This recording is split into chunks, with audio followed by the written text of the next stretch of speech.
right. Do we have taglines? Indeed we do. Yay. Okay, are you ready? Yes.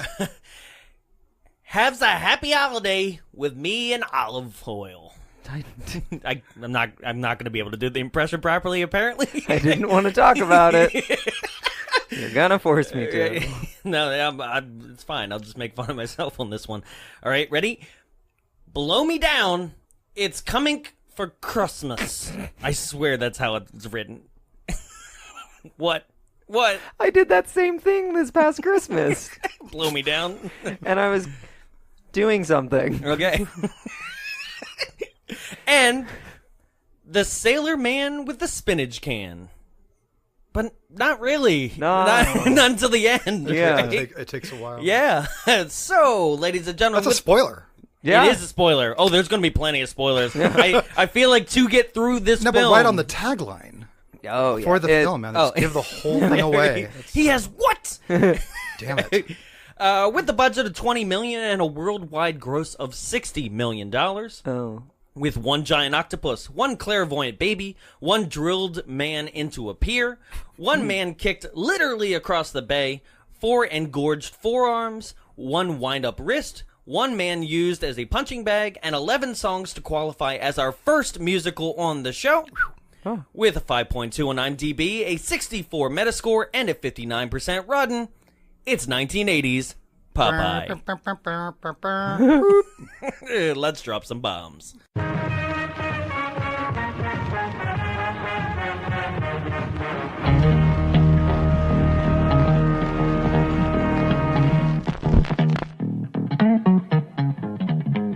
I have your attention, please? This is not a drill. This is a nuclear emergency. We mutated, and my wheelchair is illogically mutated too. And I think I can feel my legs. April Fool. I got duck rape. What do we have to be afraid of? I'm Popeye, the sailor. This machine just called me an asshole. Fuck you, Lucky Charms. Welcome to Bombs Away, the only podcast recorded inside a projection booth. My name is Jonathan Young. Joining me in the studio, as always, is... Gun oil. I'm Jarrett Seifert. Gun oil? Yeah. Like castor oil Yeah. and olive oil? It's a lube. And ladies and gentlemen, joining us for our... This is historical on many reasons, but... for our 50th episode. It's our 50th. Ooh. Oh, yes. very cool. And ladies and gentlemen, please welcome the founder and executive director of the Frida Cinema, our home and studio here, Mr. Logan Crow. Hello. Awesome. It's a pleasure to be here on the we're 50th. That's exciting. So finally happy to have you on the show. This has been a long time coming. It is an honor. Yeah, I know, And right? Popeye. I couldn't have picked a better film. Well, when Or a we... worse film. Or, yeah, it's still a question. Well, it's up in the air. I'm sure we'll get to that. You picked a film. Is this a masterpiece or is this a bomb? Or both? They filmed it. They filmed it. Yeah, no, I recall... So when I first came to you about this project, about the podcast and things like that, I recall giving you a list that has grown immensely from the time you saw it. I think when I gave you the list, maybe it was like 200 movies strong. Now we're up to like 1,200. I swear to God, by following the VHS community and things that like never even made it to the screen and all those kind of things, the list has grown. And you kind of went down and was like, oh, that'd be good for, something like with an audience. That'd be good for this. And then you touched on Popeye and you were like, hold this. Absolutely. Why did you select? Why was this the one for you? Like, we've been like, you gotta come on, and then you were like, let's do it with this one. This is a really, really intriguingly strange film that, as a kid, I adored like crazy. Then I revisited in my early teens and was like, oh my God, this is the worst film ever. This is terrible. How did I get into it? This is ridiculous. Like, it's strange. It doesn't know who its audience is. I'm totally baffled. Then you get a little older, and I started getting into Robert Altman and more into film, and loved Nashville, and found out at some point, oh my God, Robert Altman did Popeye. Yeah. Went back into who all was involved in this film, and I'm like, okay, you have the producer of The Godfather. You got Robert Evans in there, Rosemary's Baby. You got Robert Altman. You've got music by Harry Nilsson, who's considered one of the greatest songwriters, and Robin Williams' debut film. You got Paramount and Disney coming together to make a film. This pedigree behind this film is insane. Yeah. So at that point, I'm like, maybe I need to revisit this with more of a learned eye in film, and still thought it was bad. Same results. Then, sometime in my late 20s, early 30s, I'm living in Silver Lake. My friend Andy and I, we're talking about movies we love as kids, Race for Your Life, Charlie Brown, this weird shared passion film. Popeye comes up, and we're like, let's watch it again. And somehow, on that viewing, it was like the film we'd never seen before, and we ended up watching it like 6 times in 2 weeks. Oh, God. Yeah, we just went nuts over Popeye and started quoting it like crazy. I still to this day can't tell if this is some sort of strange masterpiece of signature style that is just so aloof from anything that's ever been made before that it's almost hard to see how great it is, or one of the absolute biggest train wrecks of all time, or both, an attempt at the first that became the second, because it's so ridiculously goofy and strange that it almost feels unintentional, but it's Robert Altman. Right. And so I have never been able to discuss this film with your caliber of individuals, and so I think part of it was I want to spend 90 minutes talking We're like about 22 caliber, real tiny. There you go. Not great. Sorry. No, Did you eat your spinach? Because that makes all the difference. I was going to, Yeah. but I mean, if that's what he was eating, what we see at the end, pureed, right? Baby food. Nasty. No, this is the kind of film that I do remember watching as a child too. Yeah. A lot of people, as I looked for our give me 5-star reviews portion of our show, there's so many people that have the same kind of memory that I would read that we do. Sure. And some people that would defend it and be like, how could a movie that they'd write, how could a movie that's so bad that you people are reviewing and saying is bad apparently is on like network television all the time? I'm like, because it was super cheap and nobody wants to touch it. And that's how I discovered it as a kid, when HBO would latch on to basically anything they possibly could to get viewers and subscribers back in the 80s. They were like, oh, how much is Popeye? Probably like $5, and then they'd screen it for like a whole month. And my parents were VHS pirates, so yeah, you can gauge it on that. Yeah, like Tough Turf and Right? these movies that would just play over. No, absolutely, they weren't necessarily the masterpieces of cinema. And what you were mentioning is that, like, I do not know. Watching this as an adult, I do not know who this is for. Right. I have no idea who it was for, because I guess it was safe enough for kids, other than like, I don't know, the end goes off the rails and it's like, let's just fucking cuss. Like, right, yeah. And you also have this whole thing about like, oh, it's a musical, because it has that feeling and even look, because of like Gritty's like 80s, but kind of, I think, filmed in like 78, 79, if I read the history right. So it has that feeling of like Poppins, like, and what is it, Dr. Dolittle, the original Dr. Dolittle.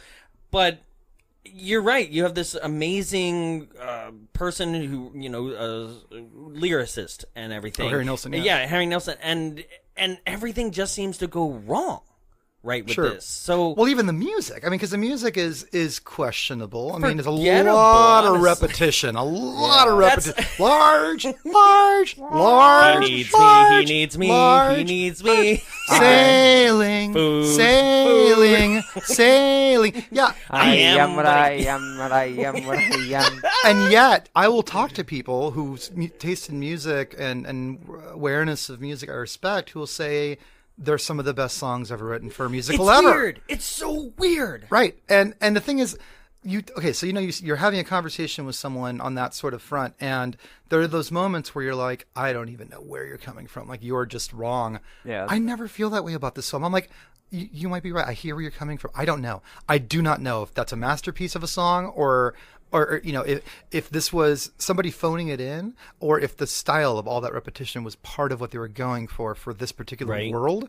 It's just so intriguing. And here's the deal. I mean, we're playing this as part of our family series. So it's a film that and that's not a cult cinema March B 31st. movie. March 31st.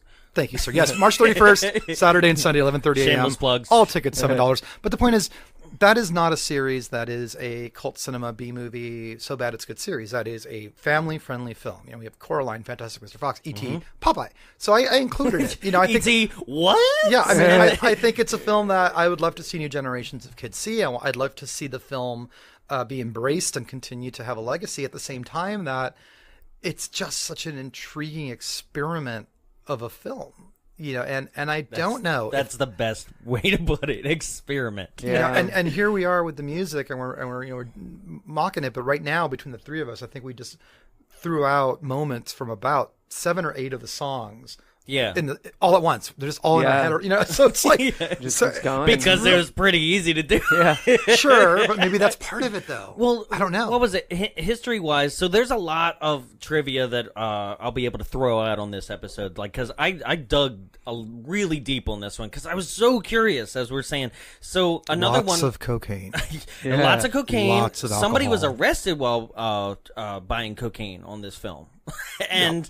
Another one was that they didn't want to hire the composer because everybody was like, he's a drunk, right? So part of me is like, was he just drunk? Like, he needs me, he needs me. Large. He needs me. Large. That's all you get today. That's it. He's large. He's good. So let's dive in, guys. Okay. We mentioned that, first off, it's a Walt Disney co-production with Paramount. That shocked me at first. I was like, what? Right? Because, like I said, it does have that Poppins feeling and look to it, like that kind of style, but just quickly goes off the rails. Like, at first I'm watching and I'm like, well, this might be more fun than I think, you know? Sure. And then, I don't know, Popeye shows up looking like Bruce Willis in Unbreakable. Like, Yeah. in a black trench coat.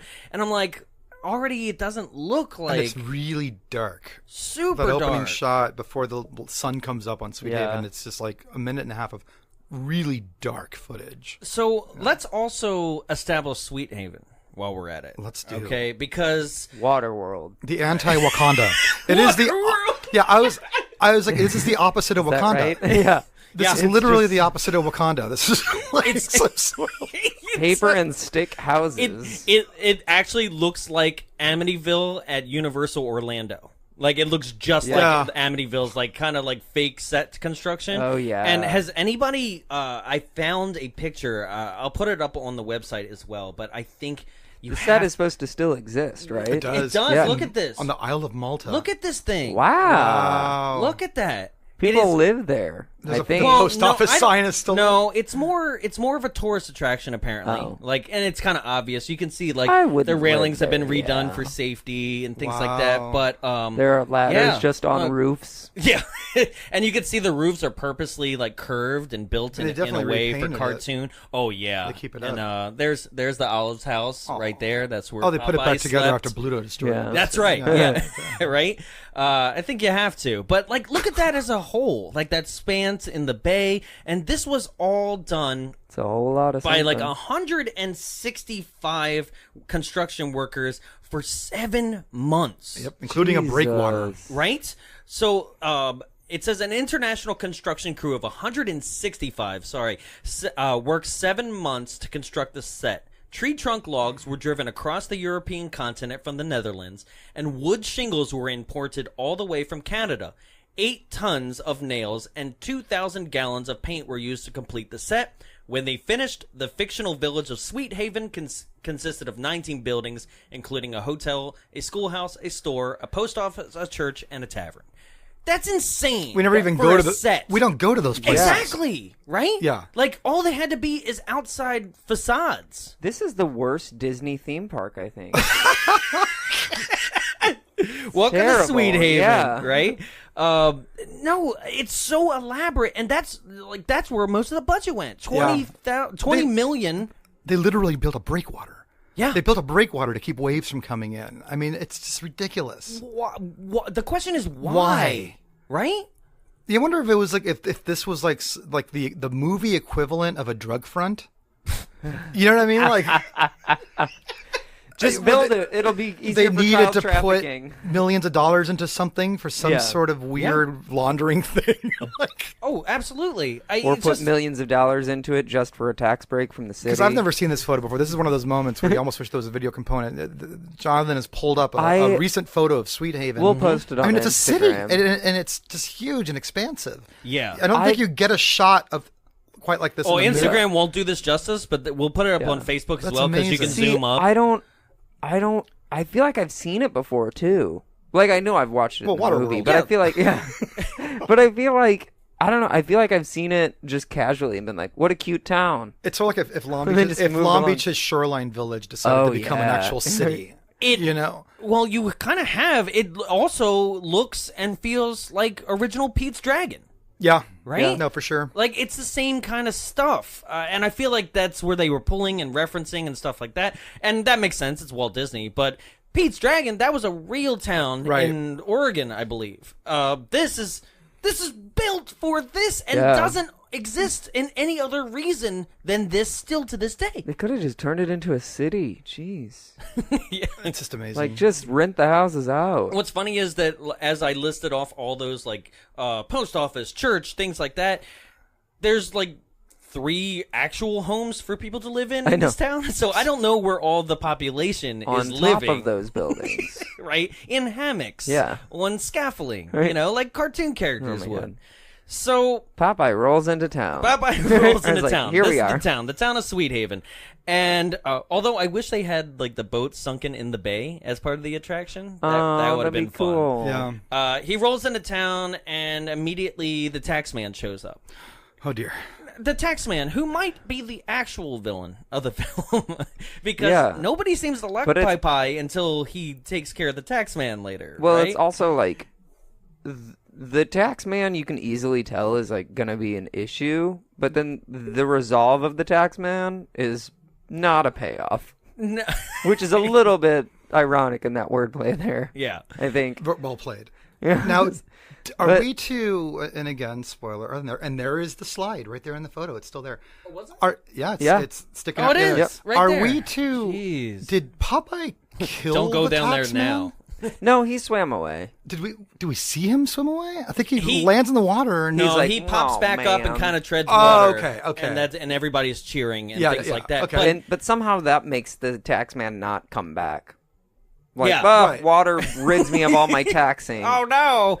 I've like- gotten wet. I can't collect. Well, all the money sank to the bottom because it was all cents. It was like 5 cents, 10 cents, things like that. What is up now? Remind for the record, I haven't seen a lot of the old Popeye cartoons, so there may Me either. be a tax I man think we're all in the same boat in the there. cartoons, but like, what is up with Well, the tax see, man? I think that this whole movie essentially is it would have been like a season of live action Popeye. Because each Sure. thing that happens is just kind of like a small bit. And yeah, something might carry over to the next one. Like Popeye arriving is episode 1. Popeye gets a baby, episode 2. Sure. Popeye beats a fight, episode 3. Popeye defeats the tax man, episode but the 4. tax Like, man's pervasive. Yeah. Like, you Yeah. got all these but see, different characters that's that pop like in. carrying through, and you think he's the villain, but then it turns out that the Yeah. villain's actually large. Large. I forgot his name. Bluto. Ox. Oh no, Bluto. Bluto, Oh, yeah. I thought you meant ox blood, ox heart. Yeah. So, yeah, the taxman. I would because that's the second thing that I wrote in my notes for this film was that, like, what was the taxman like? Was he actually the real villain here? Was he just creating rules to? Well, he was working you for know? the Commodore. He says a few times that he works for the Oh, Commodore. so he was a henchman. He was working for the Commodore. The Commodore is that'd be the great. unspoken Yeah. guy who's making this place so I oppressive. didn't- Actually unspoken too. That'd be Yeah. great if they established him. Or Because, the unseen. I'm sorry, unseen guy. Yeah. Well, he's both. He's both. Yeah, yeah, yeah. And because the Commodore problem per se doesn't even really come into the third act. I Sure. didn't know there was a Commodore till they were like, "This is the Commodore." Oh no! I was like, so oh. they bring him up quite often. They keep saying the Commodore. Oh, when the Commodore, and like blah blah blah, and it's never been since the So- Commodore's rules. But I think we're not supposed to see him because the moment we see him, we will know who Right. he Well, is. see, Right. I didn't even know they were talking about him, and it makes Because- sense because when I was looking for this film, someone Yeah. was like, you got the film with subtitles? And I was like, oh, people usually just ask that. And then I was watching the film and I was like, I get why we would need subtitles now. Because I do not know what they're saying at all. Anyone. All I know is Olive in the background going, oh, Popeye, oh, God, oh, okay, Holy hell. If she said phooey one more time. Phooey. Oh, Like- God. It was... Phooey. Okay. It's like they told her, like, don't stop talking or making Well, and noise. Popeye too. He's Yeah, they muttering, all and do a lot it. of it's ad-libbed, and like you know, Popeye's and like That's an how he old would say it. senile man who he's just literally great. will say something, doesn't get a response, so then like kind of mutters to himself. lubricants. That's that person that you really try to avoid after, like, someone in a store is like, Venerable oh, dude. sorry, we can't help you. And then they're like, oh, fucking So- gonna well, murder and- someone. And you're like, okay, don't go in the So store when here's he's a great in here. here's a great example, He's right? gonna kill us. Bring up the next point because I'm going to show you what this movie does. Like go on to the next Popeye thing. walks through town and everyone hates him. Yeah. Like that's what's Yeah. happening the whole movie. Pretty much. He's, like, muttering You're trying and to it's- say something important to the plot, or even a song's going, and other people are like talking, and it's actually louder than it needs to be. Yeah. See, and that what's funny is They that recorded is Altman. everything. So Altman is famous for Mm-hmm. that. In MASH and Nashville, people talk over each other. If you ever get curious, interesting how he did the sound to Gosford Park. Everyone was mic'd. No booms. Everyone was mic'd and consistently recorded. And then the sound engineer later. But when you got a movie where you're applying that Right? and I'm over people here are being like, muttering that's a sound nonstop, disaster and for people are me. muttering nonstop, And it's not just muttering words; it's literally like noises as well. Like, well, and there's calamity. Like, People why? are slipping and tripping Yeah. and making sounds with their dishes. Oh, and that poor yeah. guy with the hat. Like, please, sir, just grab a hold of your hat, grab a hold of your life. Yeah, but that's a major problem because I think you're saying, yeah, the Commodore was mentioned. I'm like, was it? Yeah, it's yeah. I didn't know. I was like, oh, there's a Commodore. Cool. We're in his house. That looks like Popeye's dad. Like, literally, when I figured out there was a Commodore. And he's a hater, but we'll get to that. Yeah. Meanwhile, also, I do have to say that Ray Walston, I think, did a better Popeye. like, I just felt like his kind of mannerisms, but also the ability to be intelligible, Sure. like, was better than Williams. Like, Williams went one slide too far with it, where I was like, I can't understand you. I'm loving what you're doing, and I think he did great as the character. I was just like, I can't. Yeah. What did you say? I think that was my biggest thing, was not being able to understand what they were actually saying. But I've only seen like a handful of Popeye cartoons and comics. But what was weird is I was like, the movie actually really does feel like Popeye. Like, the characters look like the characters. Oh, they yes. sound like They the do. characters. They have the exact same mannerism. So it's very like nail on the head of the nail. Well, down to Something- the- yeah, whatever down it to is. the you hit the It's nail on the sort of- head. You got it. Everyone in the Nail on show the head, yeah. moves and reacts and like rubber. Yeah. People are rubber on that cartoon. Like they literally go, you know, and so they captured that too really well. In their shoes, the clothing, Everything, like, the socks, they did yeah. it really well. But then I just couldn't understand what anyone was saying. The songs were kind of like, all right, get through it. We don't really care. And then we get to it. I think, especially for 1980, was the perfect casting with olive oil. Yeah, that's okay. she was born for olive oil. Absolutely. I mean, what was it? She admitted in Shelley Duvall, right? Yeah. Not Shelley Long. Yeah, I know, Like, right? keep Because we just almost did doing Shelley that. Long. We Yeah. almost got confused the other yeah. day when we did a Shelley Long one. But Shelley Duvall admitted that, like, when she was in elementary school, they used to call her Olive Oil. So, like, right? It makes sense.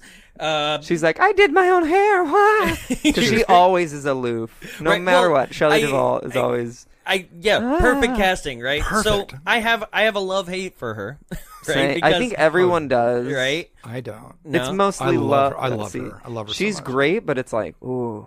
Because She just feels like she's painted herself into a corner, but like unintentionally. She's always like, oops, here I am. And no, aside from if you've seen current Shelley Duvall, Yeah, like, poor thing. yeah, right. Oh, yeah. I do honestly believe when I look at her and see her in roles, you know how you can kind of look at somebody like kind of in the eyes and be like, something's off. Yeah. You know, something's a little off. Like, I feel like in all her roles, I was like, there's something weird, like something off, like kind of loony in real life about the poor woman, right? So like here, I'm like, this was her chance to be like, boobity boobity doo. And I was like, that's you, crazy cat lady. That's the real you. Yep. because she is doing it so well.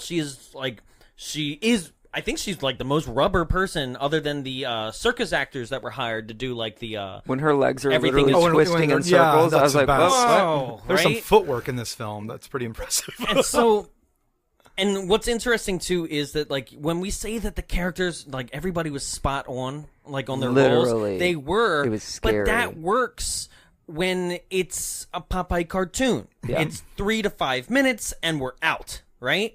I couldn't Which stand is- her after a yeah. while because it was just the same stuff, you know? Like if you Constant. dealt there's a person we know at work that if like they're always on, they're like, "Hey, how you doing?" right? And you're just like, I can't do 8 hours with you like this, you know? But what's interesting about that, though, to me, anyway, and this is like one of the things that I responded to when I started to enjoy the film, is that there are a few moments in all of that insanity of quiet. So it's him and Olive against a blue sky drop with the baby.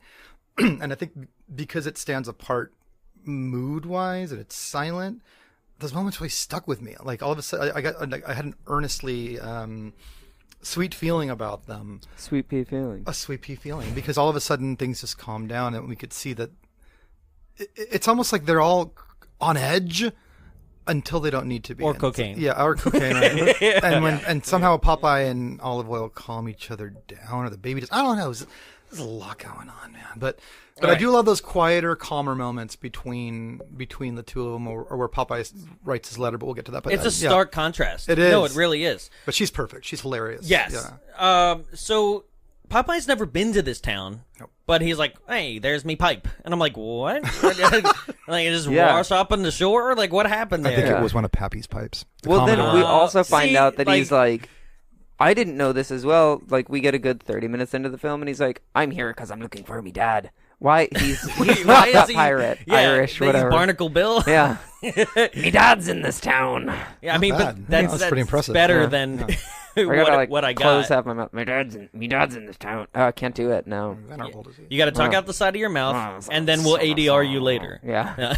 So, Close one eye and do a line of this. Here. so little bits are happening. Robin Williams, his portrayal of Popeye is you squint one eye, you talk out the side of your mouth, the other side of your mouth is biting down on a pipe at all times, and you have large tumorous growths for I wonder forearms. how tired his face got. Oh, I know. Sam, I wonder if you got headaches, man, on that side of the eye. Because he's not just closing it; he is squinting it down. Clenching. He's Clenching that eye. absolutely The whole movie. And I would assume that the pipe is clenching his teeth at all times to hold it into Sure. place. I'm sure it's not a prosthetic or anything. So, wow, yeah, right. That and then the actual prosthetics of the arms have to be heavy. They have to be Or right? hot. Or both. Yeah, right. It was the 80s. There's a lot going on here. Yeah. So kudos to him for what he did bring to it, even though this is his one of two most hated things that he's gone on stand-up specials to hate on, like things like that. So Popeye and Mork and Mindy, he actually hated. He hated, Oh. right? Blasphemy. It's which is so interesting that it's like when somebody hates on the thing that got them kind of where they are, you're like, whoa, all right, like, but I thought you were going to say Bicentennial Man, but what do I know? I kind of like the movie. See, that's a question that I did. You brought up earlier when you talked about how you have conversations with people about this movie or certain movies.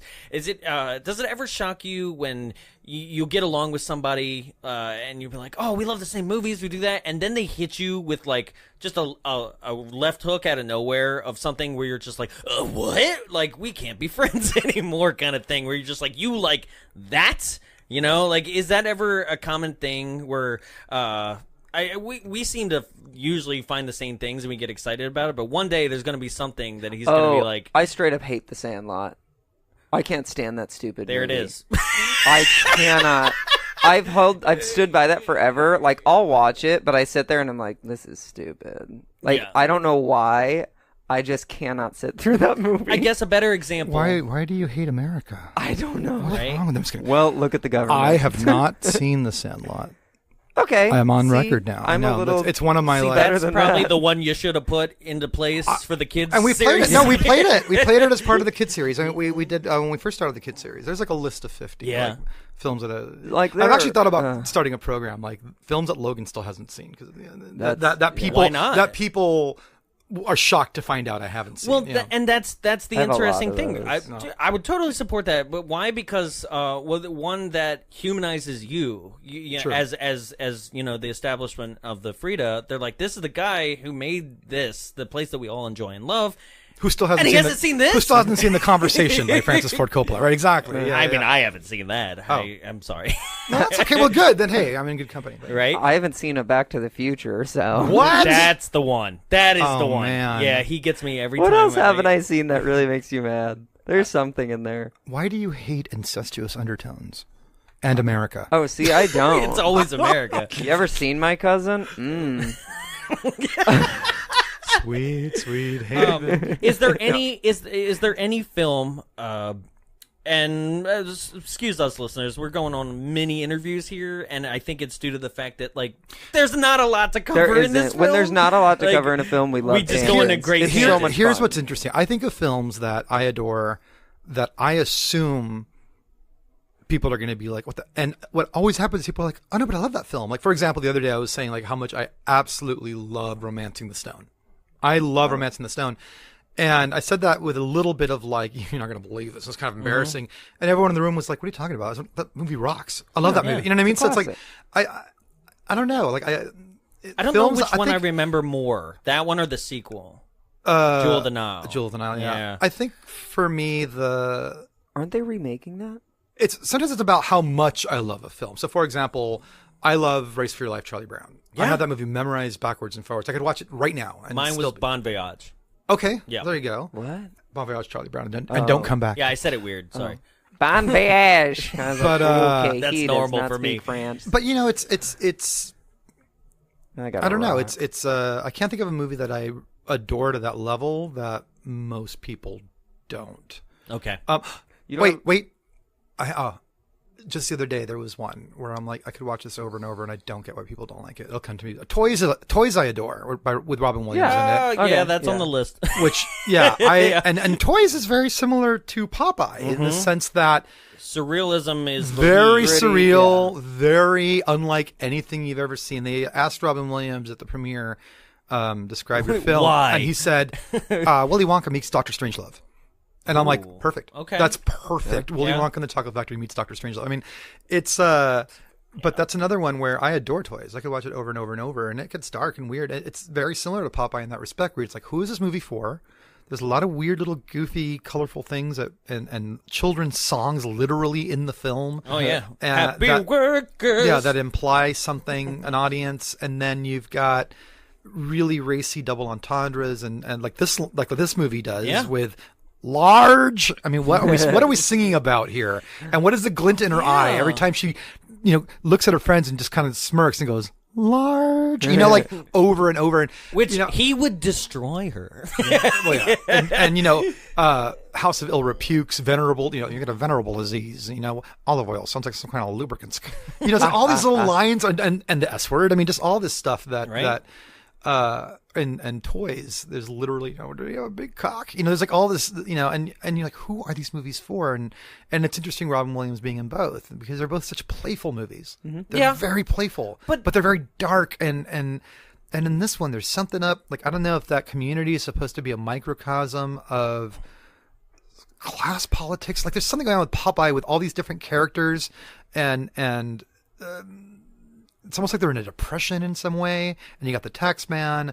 It's bizarre, and the dad's always reading the paper. You're going to apologize. All this weird stuff happening, and then it's goofy at the same time. Where it's like, does everything mean something, or does nothing mean anything? I think my theory on Williams throughout, like how Hollywood saw him, was the bridge gap between how do we cater to kids and adults at the same time? Sure. Right? Because like look at Aladdin, right? Oh, sure. And you almost every single one of the bits of the genie fly over a child's head, honestly. He's doing Nicholson references, he's doing Night of the Living Dead, like he's doing all these references that only adults would get, and the kids Like, I remember as a child, I'm like, I'm loving it, I'm quoting it, but I don't know where the hell it's coming from as a child. Sure. You know? Same thing with, like, Mrs. look Doubtfire. At, Mrs. Doubtfire's just full of random shit. Hello. Right? Oh my God, his Right? like 12 He's different doing Yentl, like, he's, like, all Well, when he sorts did of stuff. the one after the other, That's the so like good. adages to sex, like a little bit Yes, of high massage, right? a little Jack Horny,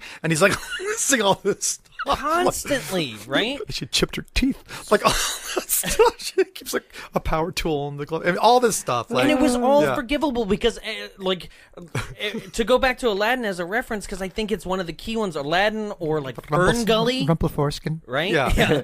Both of those movies have like these very dated kind of references to Hollywood and things like that that only adults would get, Sure. right? But seem to be set in a time period that those things wouldn't really exist yet, but we completely forgive that they are because it's him, right? And he's done this consistently in what his voice acting, because robots. Remember that? Yeah.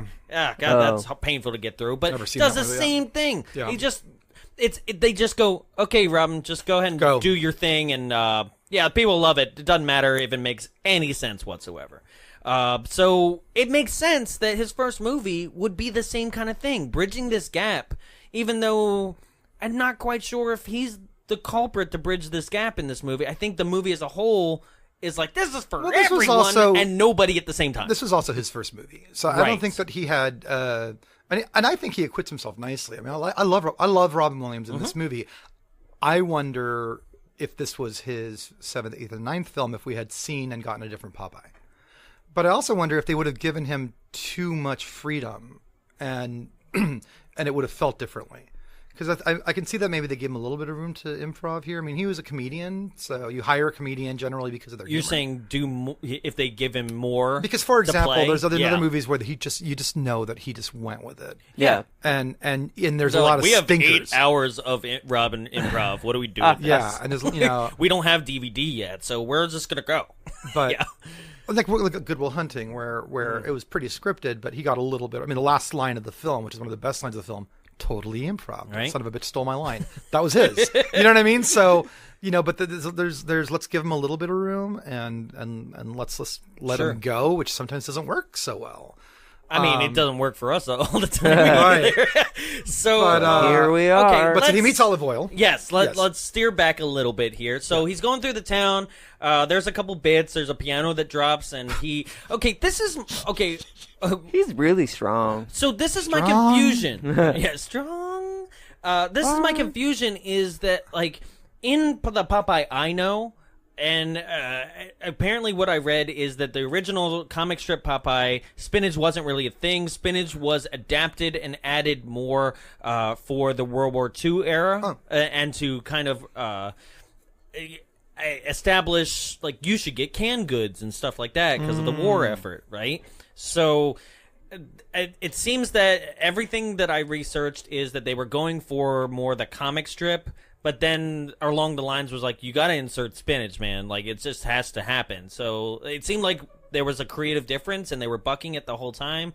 And it comes through in this because he hates it. He's repulsed by it, and somehow I don't want it. I don't want my spinach. I don't want to eat spinach. eat your spinach. I don't want it. Yeah. Yeah, Carrots. Actually, I did that scene was kind of fun with the dad, and he's just He turns basically into a turned baby. into a child. I don't want it. But also, I was like, I get the point of what they're saying, but I have no idea exactly what they're saying because they're both like, Yeah. Plus, in the original cartoon, wasn't he completely weak until he had his spinach? That's what the I point I thought, was yeah. getting to. Yeah. It takes a while sometimes. Sorry, but Because you that- didn't get your spinach. 'cause that's the that's right, point. yeah. Is that he is already super strong for Right. no reason. Usually, yeah, it was like his superpower kind of. Spinach was the way to get strong because he eats me spinach, right? And but not strong enough to be an octopussy. not Yeah. yeah. Right. That's what spinach does. That was the one Oh, name with that I was Roger like, Moore? You didn't need to call it an octopussy. I was like mad at the film for doing that. Like, please don't. Octopussy came out before this, right? No, I think it was 82. Oh, really? Roger Moore one? It was 82? I think so. Okay. A little bit of research. All right. I was, figure it right? It's not like we don't have IMDb right here, but we're moving on. Which, by the way, another episode. What, Octopussy? Yes. Oh, absolutely. That and the last Roger Moore one with Christopher Walken. View to a Kill. Yes, that Great one's... song, not so great a film. No. And Grace Jones, though, she was great. yeah. 83 was Octopus. 83? Okay, so it hadn't come out yet, so that's not a reference. So, yeah, he goes into town. He is looking for his pappy. He's looking for his father. Yes. And I guess he washed into this town for some reason. And he immediately kind of like goes through the town and sees that everybody is like, oh, there's trouble. Like it's like the Music Man. But I don't know why. Why? Because he's just a sailor? No. Because, yeah, The right? implication Like, is because he's funky looking. is that what it is? Yeah, they all keep talking about his face and they Right. make fun of his face. And he's an outsider. Right. Like, so Like this basically... place is literally sort of like sequestered in this. Like it's Yeah, because at first I was like, oh, is it because he's a sailor and sailors kind of take trouble? And then I was like, well, no, because like your main two bad guys in the movie are also sailors that live out in the bay, so that's not it. Yeah. And obviously, in a town like this, you're going to welcome sailors and probably every import, right? Or you're not going to survive. But either way, he goes to the oils, and they have a room for rent. Rink. For rent. And Room for rink. so he goes up to Mama Oil, right? Nana Oil, right? Which is apparently a reference to banana oil, right? Yep. Which just looks like, I was like, oh, Kate McKinnon's in this movie. It looks just like Kate McKinnon from the new Ghostbuster movie. But it's not, right? Because Kate McKinnon always plays old people on Saturday Night Live, and it looks just like her. I can see that. Right? She rents the room. He meets Olive, and they're just...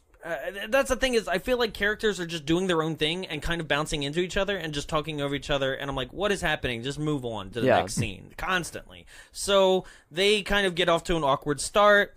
Olive Oil is switching hats, saying that the hats make her ugly. And I'm like, it might be the hairdo. It might be a whole bunch of other stuff. Yeah. Not the hats, but either way, she's immediately like, don't touch his bed, don't do this, like really bossy. But that kind of personality goes away halfway through the film too, right? Well, she's nervous about being engaged again.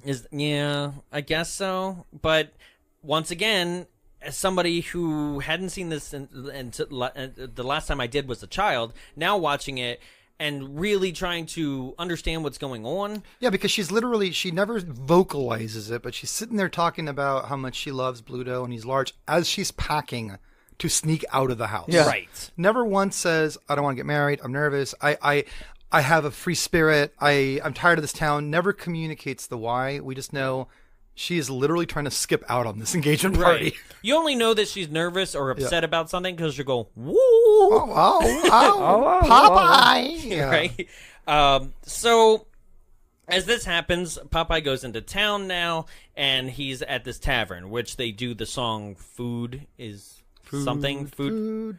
Something. Yeah. Where I was like, basically saying food Everything is food, right? Yes. Everything is food. Except we only have hamburgers. And everything is also catsup. Because catsup is all over the place in this God. film. It is liquid hamburgers. I would gladly pay you Tuesday for a hamburger today. That's right. He would repetition again. Here is for a hamburger today. Yeah. And food is... Yeah. It just keeps going. Yes. And you're just like, okay. Because everybody also in this film...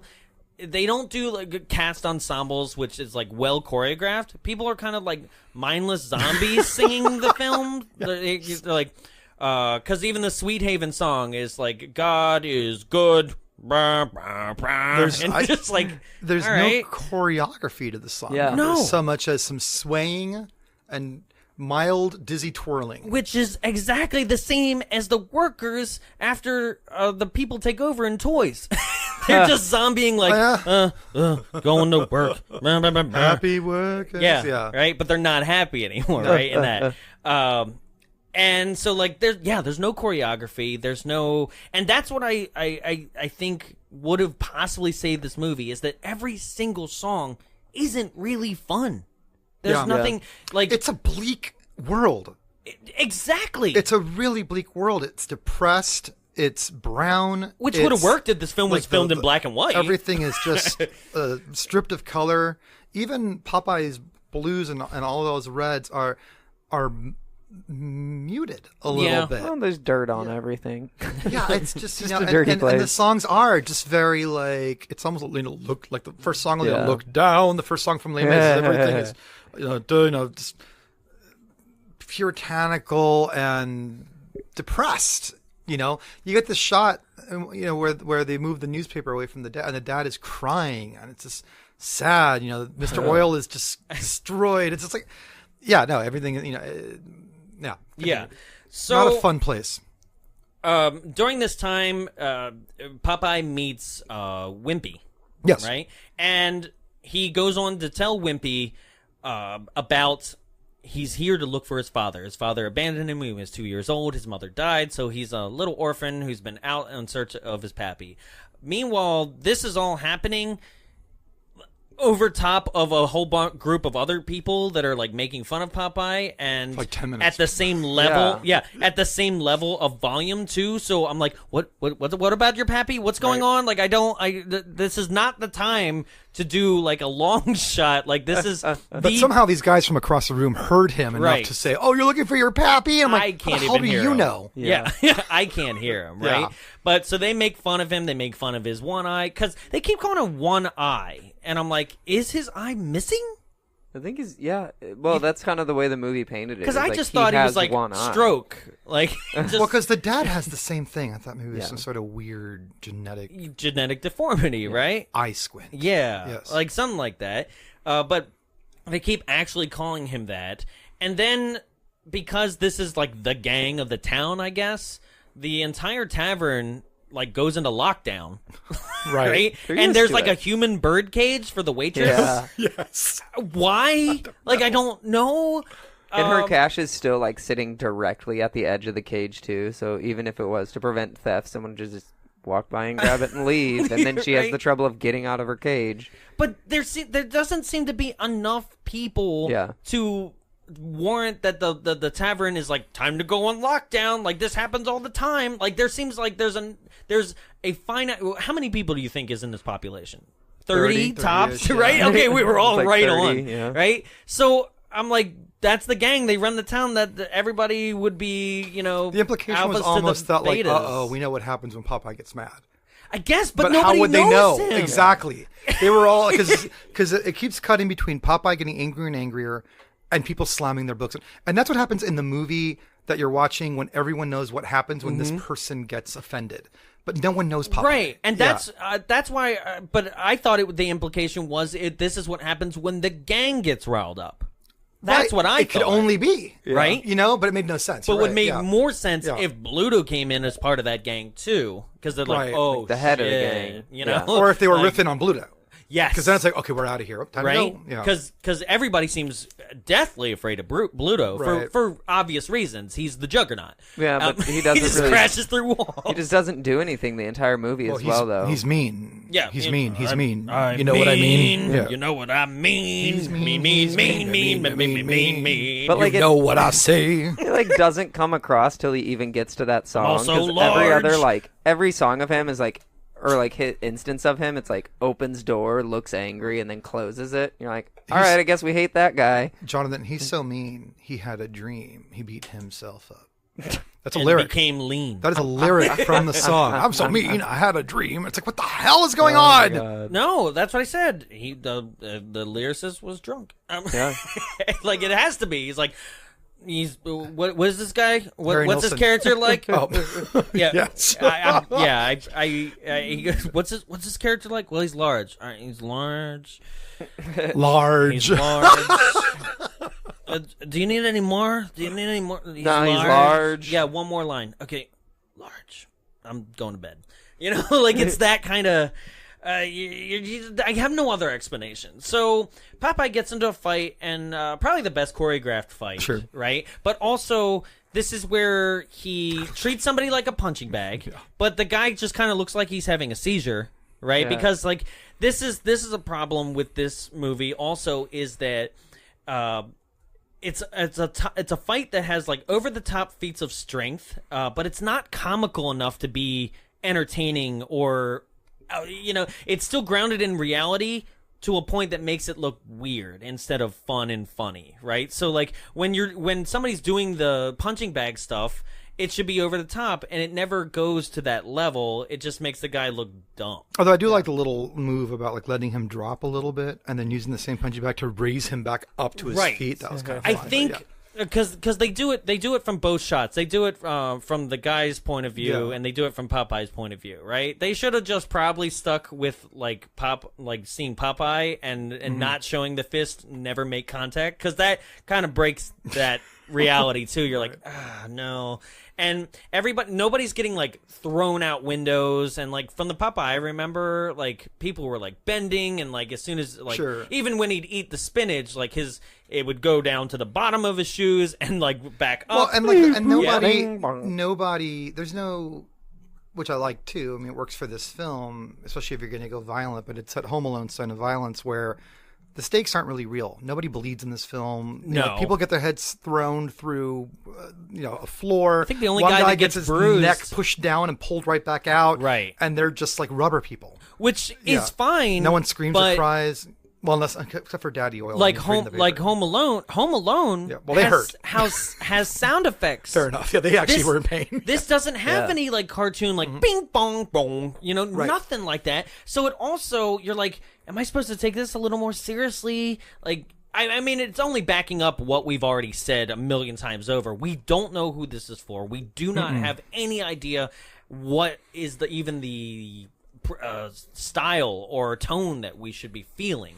Or is it just as simple as this is what happens when the mastermind, the mind behind MASH and Nashville and Brewster McCloud and McCabe, Mrs. Mo. This is what happened. Like he did the Western with McCabe, Mr. Will. He did it very well. He did the music film with Nashville.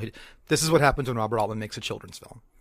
Like it doesn't work as a children's. Like it's like where it's like if David Lynch were to make a film for children, where it's like actually that'd be fun. I'd be there. Yeah, and maybe it would work very well, but it'd be the sort of thing where it's like I still can't pinpoint whether or not this is for kids or this is for adults, or maybe in the case of Popeye, whether it's effective or not, it was supposed to be both. And if you read a lot of reviews that are positive on it, that's the first thing it'll say. Adults will love it, kids will love it. Whether or not they're right or wrong is another story. Well, but I mean, certainly there's enough in there for kids, and certainly I would say there's more in there for kids and adults to enjoy, but is it good is the question. Well, I think the movie that I think best would sum up what I feel like they probably should have gone for is 94's Flintstones the movie. Sure. Yeah. Right? A lot goofier. Brighter. Right? That's if you want an example of like, not saying that that's necessarily a really great movie, but they also knew what they were going for. There's never a time that you feel that I'm confused as the tone or anything, and it's a cartoon live action movie. Like, I think it's a great example of being like everything's cartoony, everything's rubberized, like things like that. This is dark and dreary long. And yes, why is this movie 2 hours long? Yeah, for a kid's film, it's very long. I got really mad. Well, I was like, this seems like it'll be a pretty short and like quick and dirty one, and then I like clicked just to see, and it was like, it's long. No. Long. Oh, I'm gonna be it's also long. Long. Yeah. So Bluto shows up for an engagement party to Olive Oil, right? With his flower. This is where we get the He's Large song that we keep referencing. But also this is where we get we get He's Large and we get I'm Mean in the same 5 minutes like roundabout in this movie. And then also, why is Bluto like a voiced by a low baritone black man? Like he's definitely. I was noticing that with the song especially. Yeah, it sounded like it reminded me of the Mean Green Mother. Is it Leon Stubbs? Yeah. Absolutely. Similar, yeah. So Bluto is bursting through walls, pissed off that Olive Oil basically ran out the fire escape, and also, did you notice that I'm really glad that the dire mother and the large child showed up to this from the 13 Globes? Linda Hunt in her film debut. Is it film debut? That was Linda Hunt's first movie. I Only to win an Oscar 3 years later for playing a man. Right. Ah. Well, that's crazy. So, like, she got a very late start in Hollywood. Apparently. She's the kind of person that I would see on screen. Like, I always will remember her from. Do you remember the Richard Grieco movie, If Looks Could Kill? Oh God, yes. Yes, right. And she had that necklace that was like a whip, and So like great. right. It's so. I would just love her. I probably love do her. it on here. Kindergarten Cup. Yes, What did it she's the feel principal. like to hit that son of a bitch? Yeah, Yes. so great. What's funny is And though, Dune. Lots of great movies. right? What's funny about her is that, like, you're saying it's her film debut. Mm-hmm. I'm shocked because she's the kind of like character actress that I imagine was doing things since the 60s. Oh, sure. Right, yeah. And I'm shocked about this, right? But she doesn't really have much to do in this. I just found it was funny. I was like, I liked who her are these ringside. two? What's that? Ringside. Yes. Yeah. Right? So that's another thing, too, is that I guess that's the same person, right? The large guy, right? Yeah. Is Oxblood from this next scene or like the following scenes. Sure.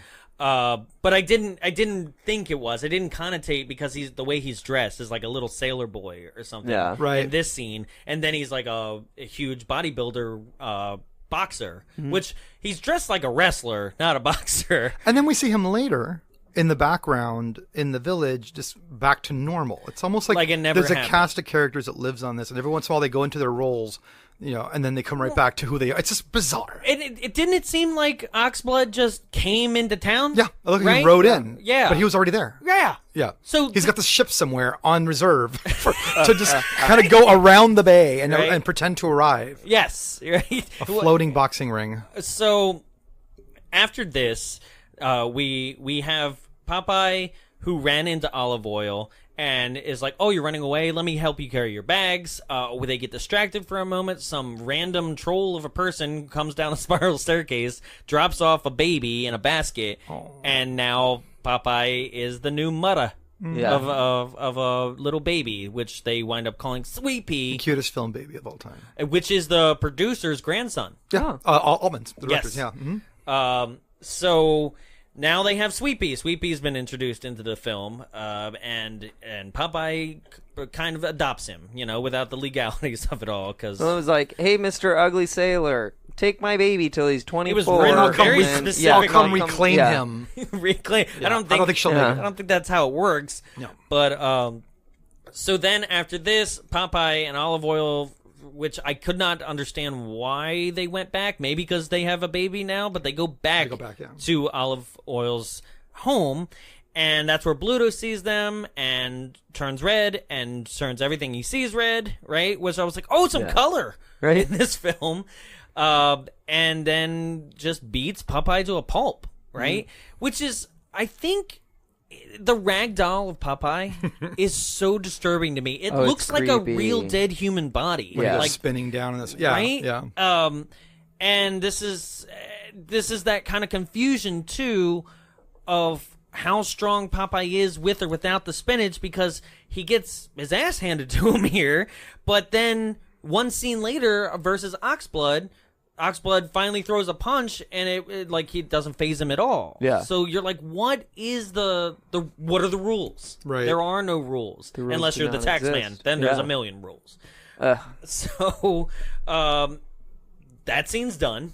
Then, right? Like, that's the thing is, too, that as I describe each scene, it's like, well, that's done. On to the next bit. Like Jared said, like, Right. everything's just kind of a bit with small scenes to interlock the whole movie as a whole. So, now we kind of established that Sweet Pea is kind of clairvoyant. Like, he predicts certain... what's a thing he predicts before the horse races? There's something that kind of leads to it, right? Olive Oil and Popeye are testing him. Yeah, and it was Popeye going to die. And is he going to survive? Oh yeah, and he's going. Is so he gonna no make it? proof. Yeah, nothing. Yeah. That's the thing. There's no anything that he prognosticates correctly. I can't remember. Yeah. Yeah, right? Oh my God, look, he pooped his pants just like So I much, said he would. so much that he communicates. He Yeah. says, and he whistles when it's yes. So, Right. Yeah. So they kind of introduce him to the rest of the Which Olive incidentally Oil family. was that other character from Popeye cartoon. He had a Jeep. Jeep Yeah. would do that. Eugene the Jeep. They gave that to a baby. Which I'm glad that they. I mean, if they would have done Eugene the Jeep, this would have went completely off the rails because he's kind of like from Flintstones, the Martian little He's guy. the Scrappy Doo of the Popeye you know? universe. Yeah. Oh yeah, where you're just like, no, now you've gone too far. So they also established that Olive Oil and Popeye are starting to kind of feel things for each other, but it's not really romantically done well. They're just kind of bickering, and they get so close to like making out or then kissing. there's and you're just also like, don't kiss. They have a baby now. There's the song where Popeye's like singing about loving Sweet Pea, but then it's like it switches over to Olive Oil, and she's like, I love him a lot. And she's directly staring at Popeye, and Popeye's like, yeah, the baby's really great. And she's like, he's strong. Yeah. And he's like, why we're singing about a baby, but you're staring at me. Right. It's like, ooh, that was a creepy song. And I think so. There was for her to know that he's strong and stuff like that. We did skip the oxblood fight scene, but like literally, it's the big brute, quote unquote, comes into town even though he's been living there the whole time. Destroys Olive Oil's brother, like literally kicks him across the bay. Like I'm like, that guy's dead. Yeah. Like he's just dead, right? And the whole thing is, it's very much just like the wrestling match from Spider-Man 1. It's just basically if you can survive a round in the ring, you get money, right? And they're trying to raise money to rebuild the house that Bluto destroyed, right? And I guess nobody's gonna have the balls to actually be like, you owe us money, because it's Bluto and he can just bop you on the head and your neck can just shrink into your body. So they decided that they had to raise money somehow. So Popeye, when he sees him destroy Olive Oil's brother, jumps into the ring. His clothes fall off him, and he's like had boxing clothes on the entire time, I guess, and just destroys Oxnard, or not Oxnard. I think Oxblood. Oxnard. Oxnard has been destroyed. The whole town. And gets the money, and the house, I guess, will get rebuilt. We don't see it get rebuilt, but it will eventually. Oh, I saw that. We saw the photos on Wikipedia. The house. That's right. Yeah. That's how it got done. And repainted. So this is where I guess that would show how that he starts falling for him. He's what's it called? He's strong, but at the same time, like the motive, she doesn't seem to realize. In my mind, I was like, well, his motivation is that like he also lost his house because he lives there too, right? So there is more motivation than just being like, I'm going to be good for the Oils, you know? Like, no, there's more. He has a baby to take care of now. He needed to win this. So Wimpy kidnaps the baby, basically. Well, kind of like offers to babysit him. I hate Wimpy. Yeah, Wimpy's annoying, man. He is in the cartoon too. There are like characters in movies though that like I just can't stand, and I literally, part of me is like, I would enjoy your death. Like like there's a turkey in the movie Chicken Little. I had to watch it at the summer camp thing, but I really wanted to murder this turkey because he just stops like, oh look, a penny, and everything would have been fine in the movie if the turkey hadn't stopped the entire town to look at a penny on the ground. And then the turkey survives. I hate stupid characters that do stupid things. He basically sold a baby for a hamburger. Yeah. Well, that was his bit in the cartoon. I don't care. That's a human life for a hamburger. Jeez, that's like there was a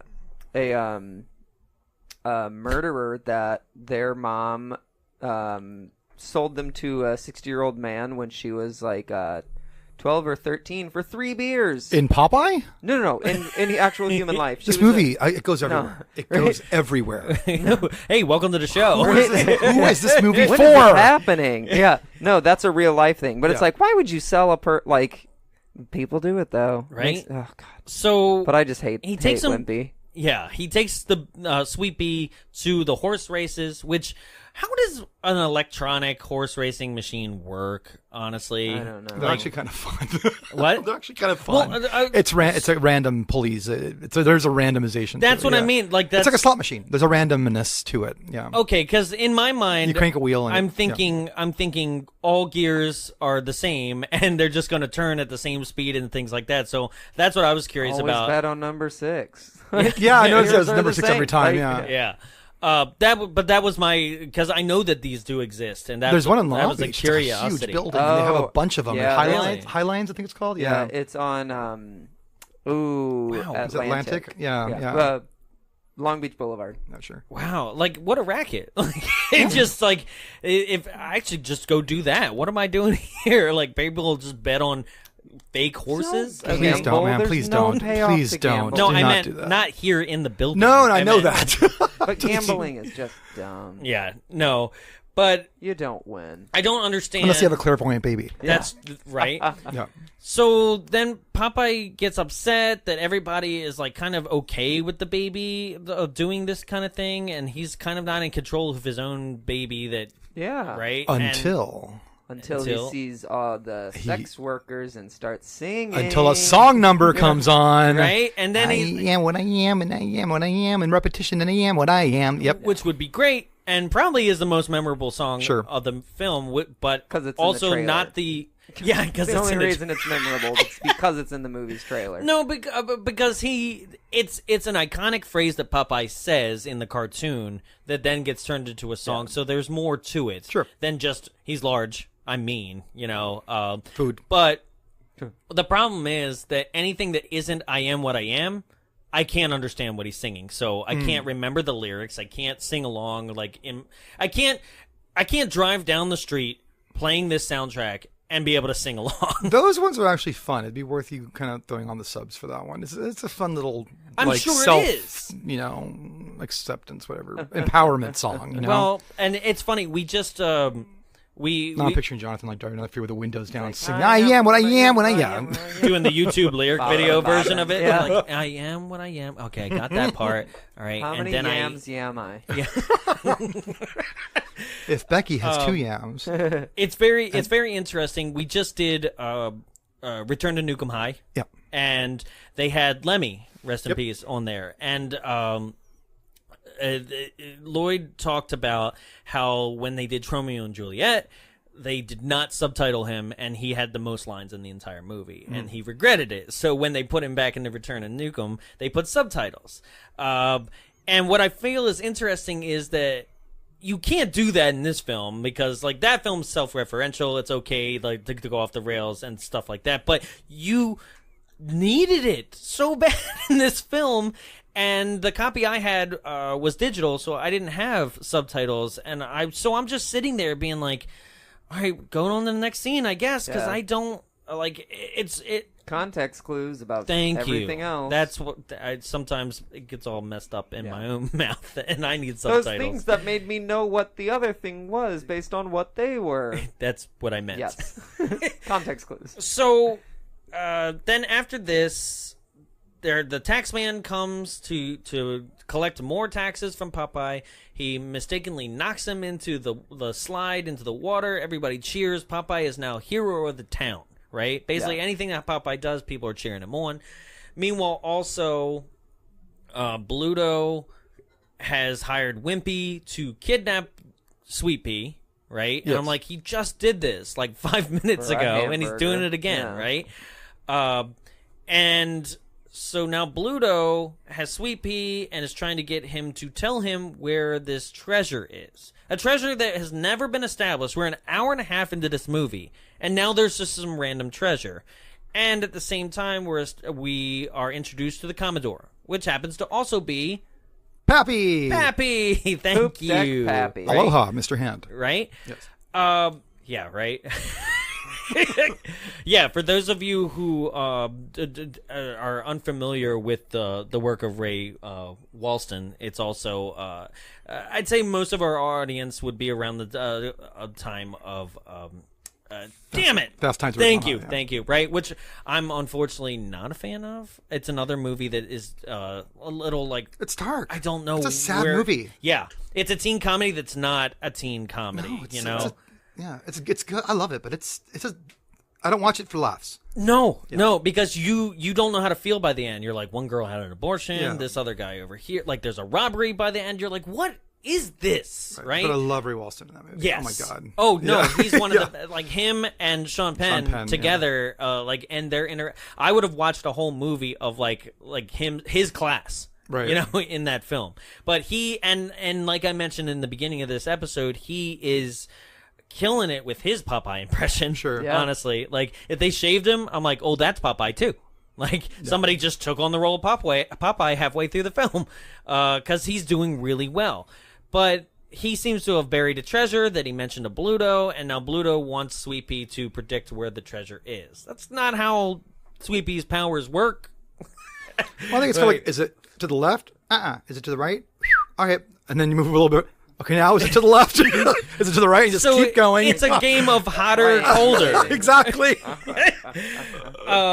And then I guess somebody Wimpy is now looking at Sweet Pea and the whole interaction from a telescope And we don't know why. and saying what he sees out loud, and Olive Oil hears this and is like, where Sweet Pea is. And they do the whole Temple of Doom bridge play thing. Yes. Yeah. That's exactly what that is. And they go to Popeye, and Popeye doesn't believe that Bluto has Sweet Pea, which is like, why wouldn't you? Like, the baby's on an island. Like, pretty sure it didn't go far. Even though there's an entire song and sequence where he writes a letter to Sweet Pea and sends it on its way on a bottle. Which, and I'm by like, the way, Yeah. did you think that the baby swam off the island? if I may, a beautiful little melody. It's cute. I love that song. Yeah. I love that little, sleep, sweet pea, whatever you call that song. To me, that's the moment where I get all gushy in the movie. The one moment in the whole because movie. it's quiet and it's quiet subtle. and it's pretty, and the instrumentation's pretty, and the violin and everything. But yeah, so now that we have a high noon moment, Yes. literally, where the whole town's like, we're behind you, but we can't help you. Yes. And they all go, and Popeye goes into Bluto's ship, does not see Bluto or Sweet Pea. They sneak out Sneak behind him. right behind him. Right? But he does see his own father, and his father denies having a child at first, and they have this whole, look at me eye, look at me pipe, and you're like, all right, cool. Like, obviously, you guys are the same person. Yeah. But then I guess this is where I was kind of like, what are they saying? What are they doing? Somewhere it's established that he's like, yeah, we got to go get your baby. And then we have this weird, slow-moving boat chase. But what I love Yes. about that scene, though, is I'll prove to you you're not my son. Eat this spinach. No, I won't eat the Yeah. spinach. See, when you were a kid, you never ate your spinach. So wait, what are we proving here? Hey, Like, that is a rock solid proof right there. that it's not his son? Yeah. Because when he was a kid, he wouldn't eat his spinach? Right?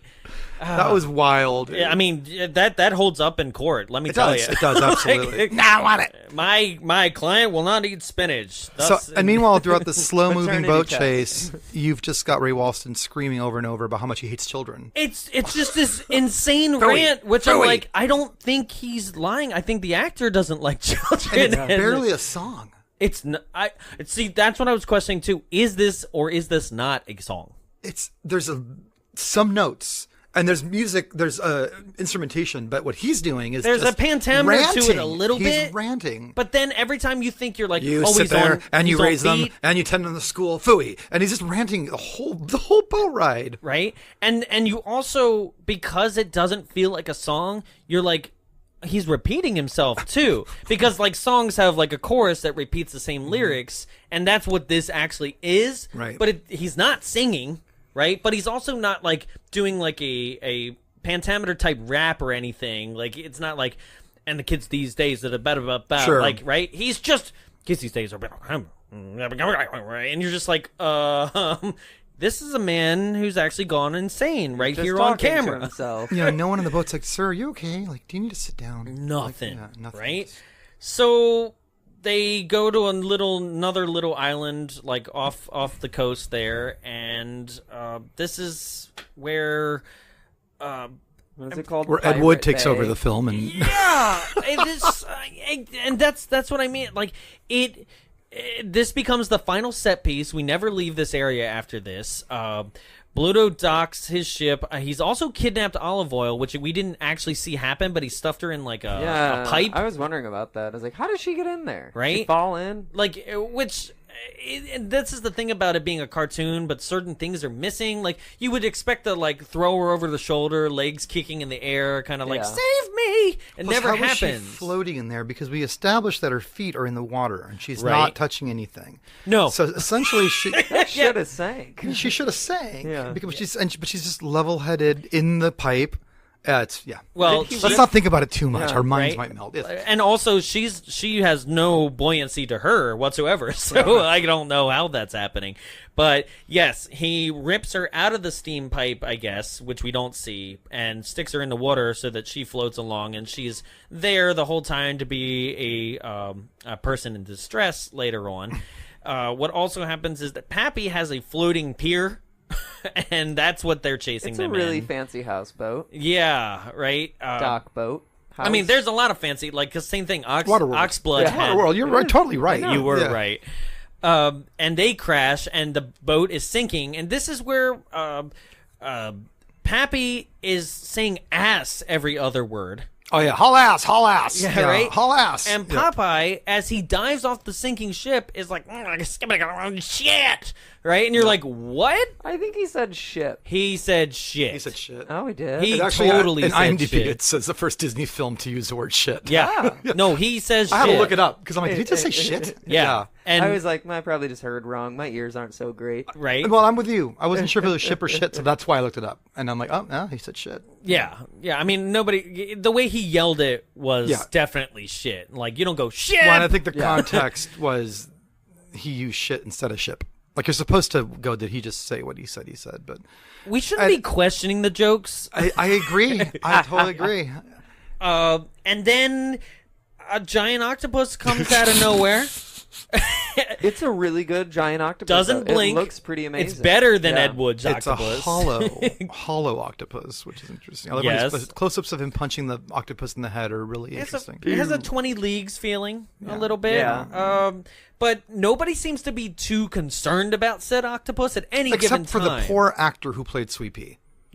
Yeah. Okay. Traumatized beyond his wits by these tentacles that are coming up. Petting him. This child is freaking out. I wish that's the actor I wish was sitting here with us, right? To be like, all right, like, are you a sound human being? Are you terrified of fish now, like, or water or anything? Because this baby actually goes down with the ship in the water. Like, I guess they must have plucked him immediately, but that was a live baby that was blinking and crying as it went down. I was thinking of those scenes, like there's a scene in City of Lost Children where the really creepy old man is screaming right in the baby's face and the baby's flipping out. Or what's another one? The Godfather, when Yes. he's ad-libbing and he puts the orange in his mouth, he goes, "Arr!" And the kid goes, "Ah!" and puts his hands Yeah. up. Like, this poor Sweepy is flipping out because there are giant tentacles Real slapping tentacles, his face. right? And then when Pappy rescues him, that baby is actually suspended on a hook over top of the water set. Yes. Like, that's a lot of things happening for this child. That and the fact that he had to look at people like Robin Williams with the weird face. Like this child, I want to know if he's a sound human Robert being. Altman goes full It Jodorowsky. builds character. Right?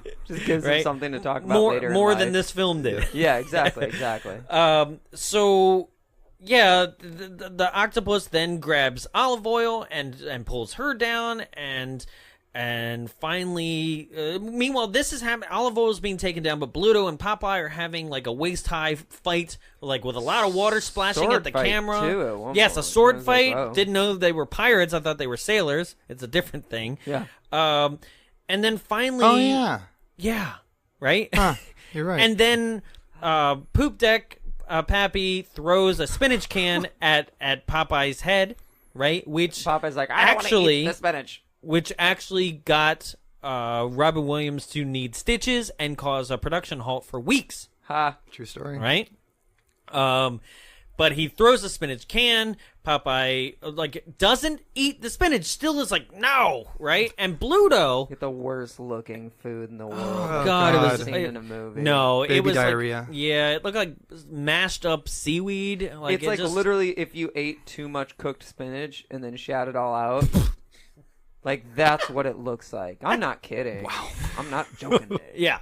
But Bluto causes his own demise, Yes. quote unquote, not real demise, but like force feeds him the spinach as God, torture. it's so gross looking. Yeah, and then you would think When he shoves it into his mouth. He literally like takes his fingers and like pushes it into Robin Williams' Right? mouth.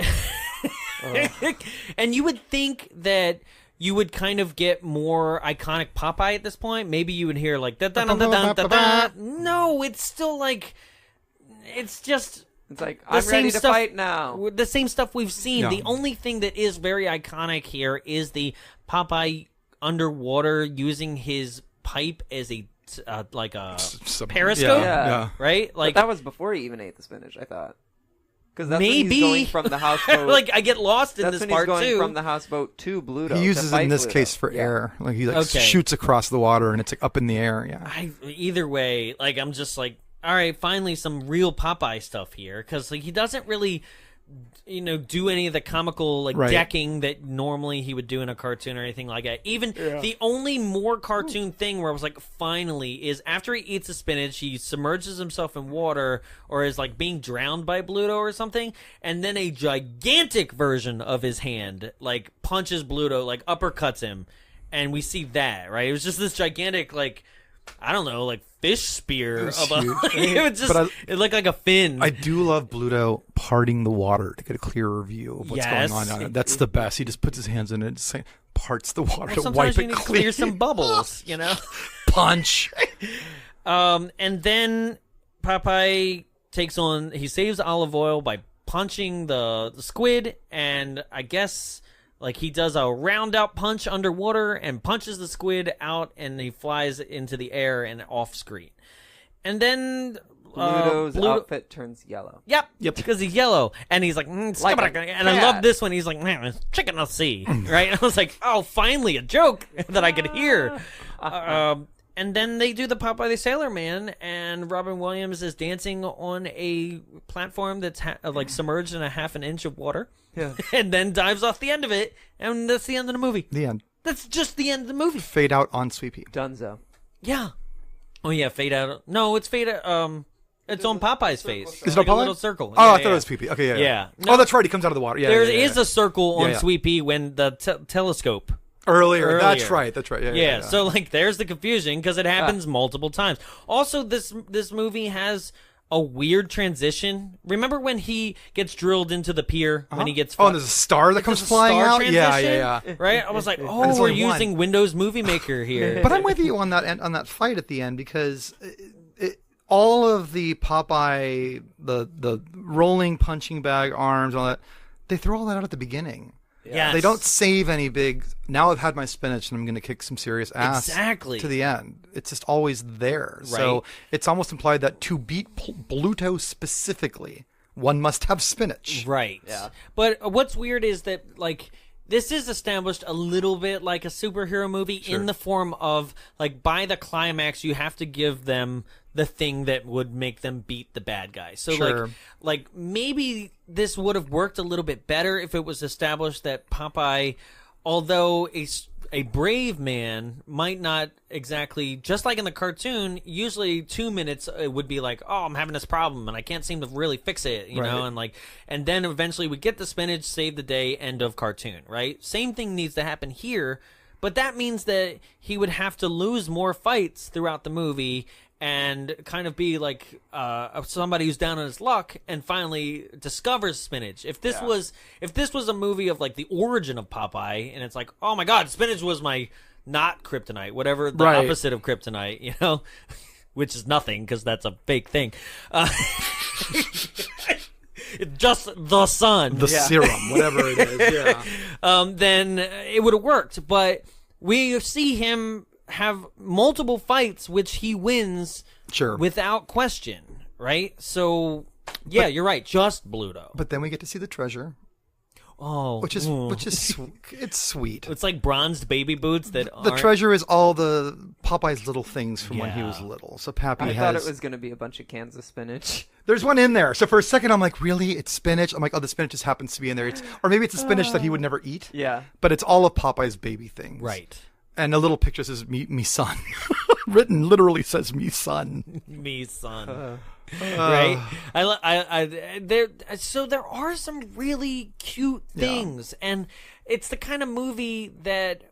You want them to work. Yeah. You want it to work. And here's the thing. you want... They work for me. Okay. But I am aware that they work... That didn't effectively do it well enough. Right. Like I'm able to just kind of go in there and feel it, but I'm aware that it wasn't effectively pulled off. So, to start wrapping the end here, Yes, sir. right?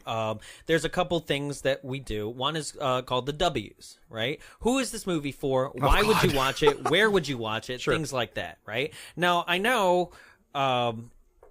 you're screening it here. Sure. So, like, of course, there's the obvious being like, it's for everyone, come see it. But, like, if we're being very honest about Sure. it, and we've asked this question multiple times in this episode already, is who is this for and stuff like that. So we've actually been trying to answer the W's this whole episode. And I think it's still not something that I've been able to pinpoint. Well, the context is I kind of try, like, I love themes. I love theming things up.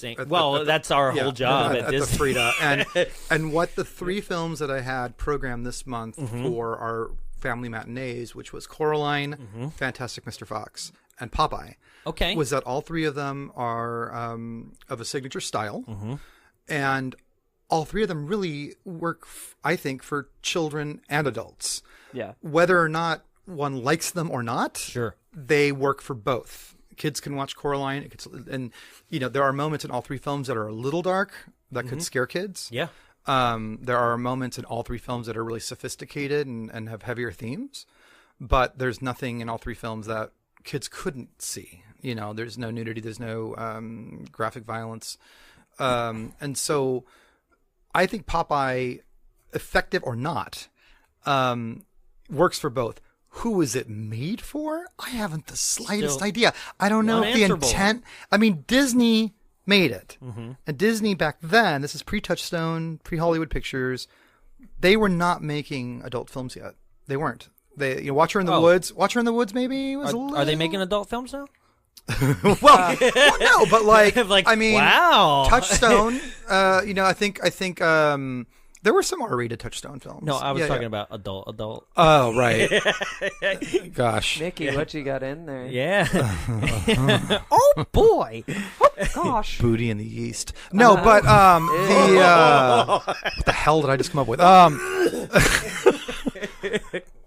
Yeah, right. We'll do that in a future episode when Jonathan shoots it. But no, I believe Disney thought this was for kids.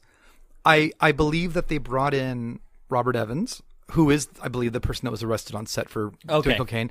I mean, and I won't speak. I don't know what the story is with Robin Williams, but obviously he had a problem. I don't know if he had a problem at this time. Oh, but I didn't know that part of it. Oh, yeah. Oh, okay. For a while.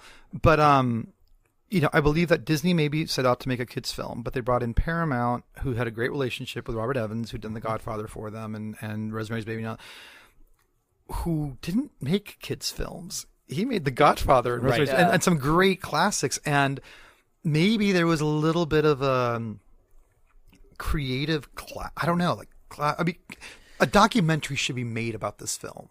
And what's sad Altman's is gone, but Evans, we'll never be able to get the real answers because the majority of cast and crew that would have probably the most key insight have passed. Or in Shelley's case, poor thing, probably doesn't recall it at this point. Yeah, no, absolutely. And I think Harry Nilsson's passed away. Robert Altman's passed away. So we got to find Sweepy. He's the only one that probably got the stories passed down to him. Castor Oil. Castor Oil is probably the one that has all the stories, man. Wimpy. You're right. Wimpy's got all the time. So yeah, that's a good one for me. My W's would be who would watch this. Watch it, go and hopefully it's on Netflix one day, and you have kids and turn it on for them. Do either of you smoke marijuana? I used to. Would this work not. as a stoner film? I don't think so. I don't think so either. I think you would just even kind of then tune it's out. Because it's so slow. long. Yeah. And bleak. Okay, Yeah. so like that's a great question. Actually, that might be a new bit. do you need weed? That's another W. Right? Yeah. And how do you inebriate yourself so to watch this movie? right? Because Drinking, like drugs. some of the top one of the top maybe films. like rum, like Yeah. a good sailor's rum, Well, because we did this with Slumber Party 1 and we did it with Silent Night, Deadly Night 2, Yeah. is that we found drinking games for them. Sure. And we had a blast because we were able to take something that could be painful to watch and turn it into an absolute fun time. I'm not quite sure that this is redeemable in those ways. Well, and the other thing too with Popeye and certain films that I program is there are certain movies where I wonder, will seeing this wide and on the big screen change anything? Mm-hmm. Is there enough to look at? Is there? I don't know, but You'll be able to see the whole town in one shot. You'll be able to see a lot of brown hues.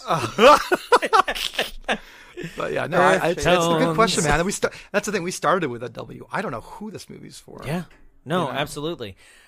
So, little extra trivia: the "He Needs Me" song was also used in something that I really love as an independent film, "Punch Drunk Love." Yeah, and Turned out to be the main theme that was recurring throughout the whole movie. used really well. Yes, absolutely. Did not know it was attached to this until I really and I went, "Oh, yes."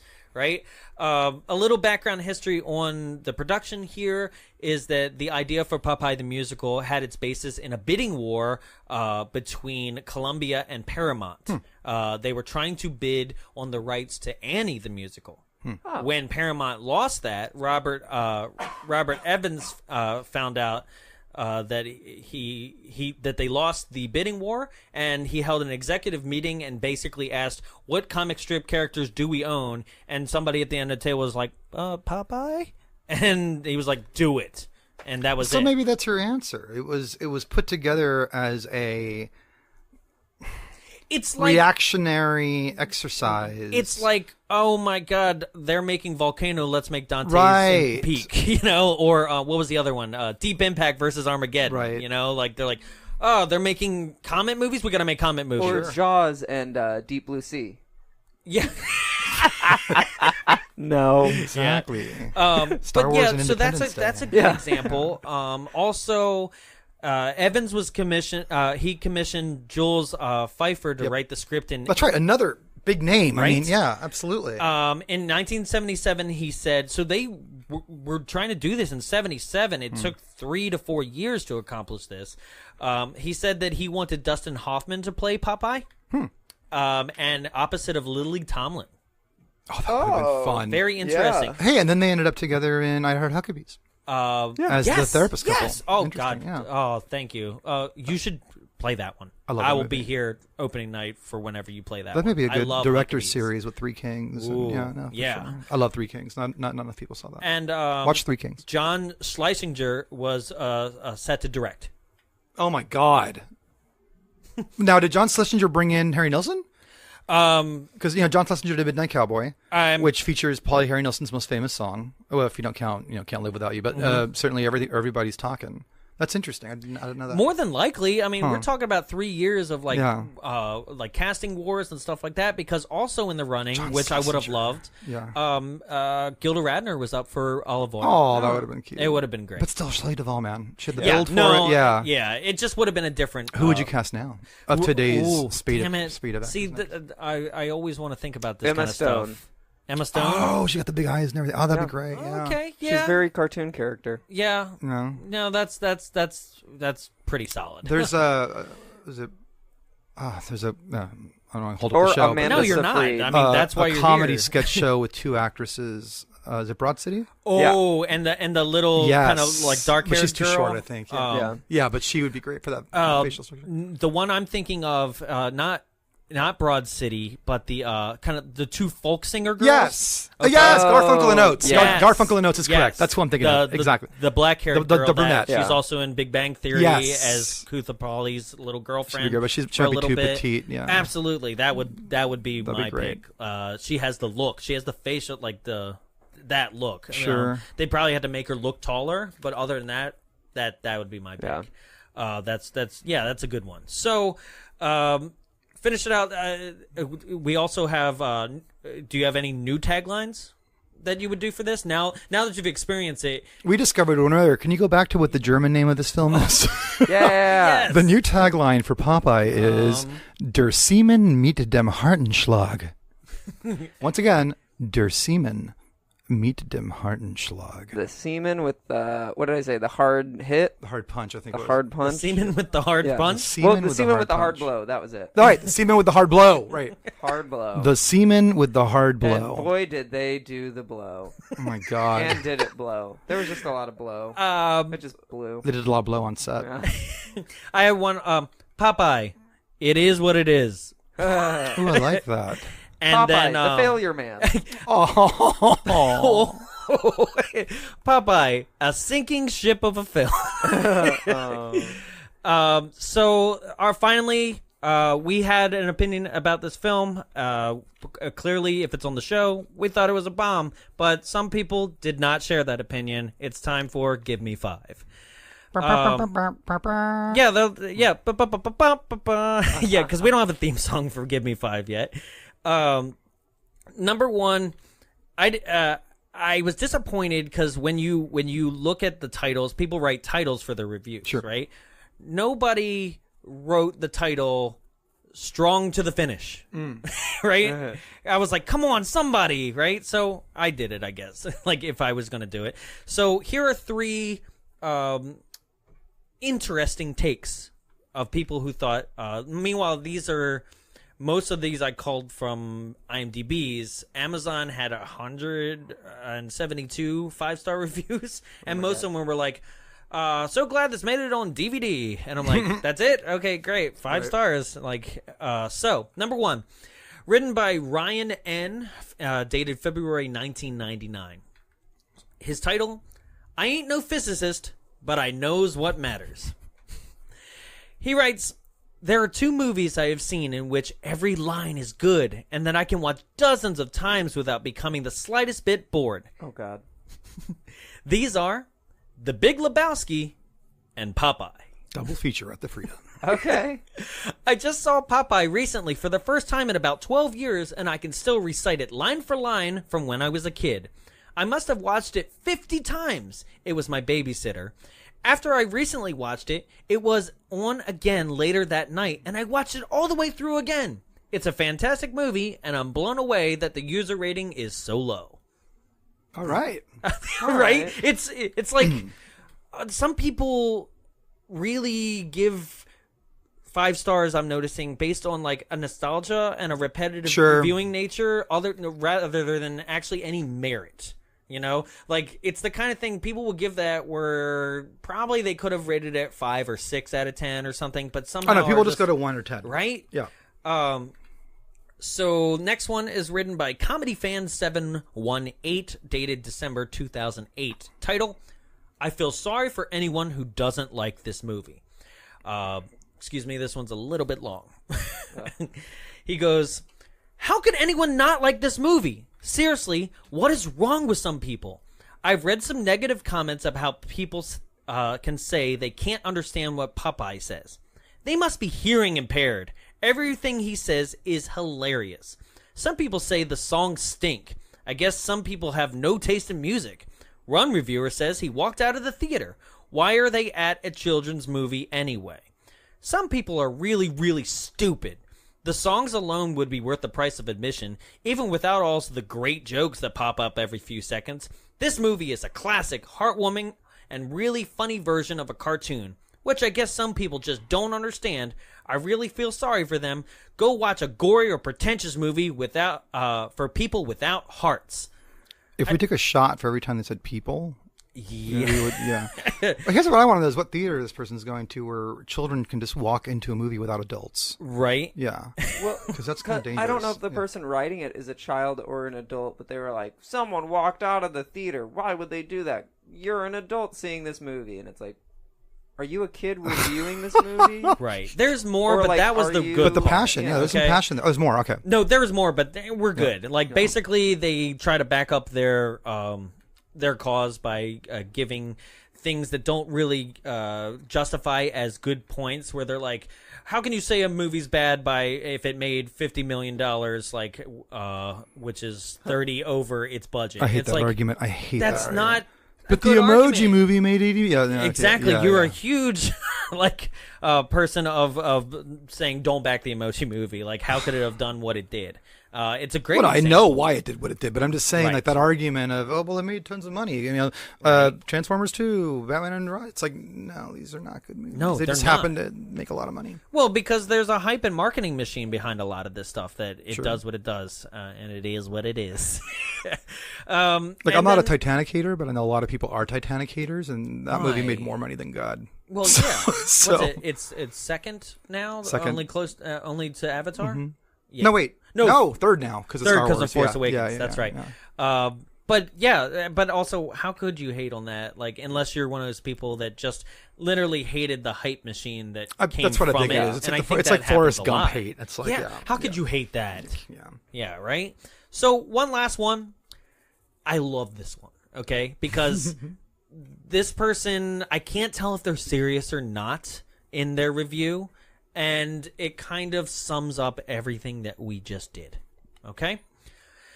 Written by Llama Fly Garlic, I think that's how it's pronounced, but either way, dated August 2008, titled Best Horror / Surrealist Movie I've Ever Seen. Ooh. Ready? I've seen a lot of scary movies, from slashers to thrillers to surrealist nightmares. Dream sequences and images that not only boggle the mind, but turn it inside out, upside down, twist and morph and stretch and squeeze it until you're left with a bit of a vague recollection of what sanity and reality used to feel like.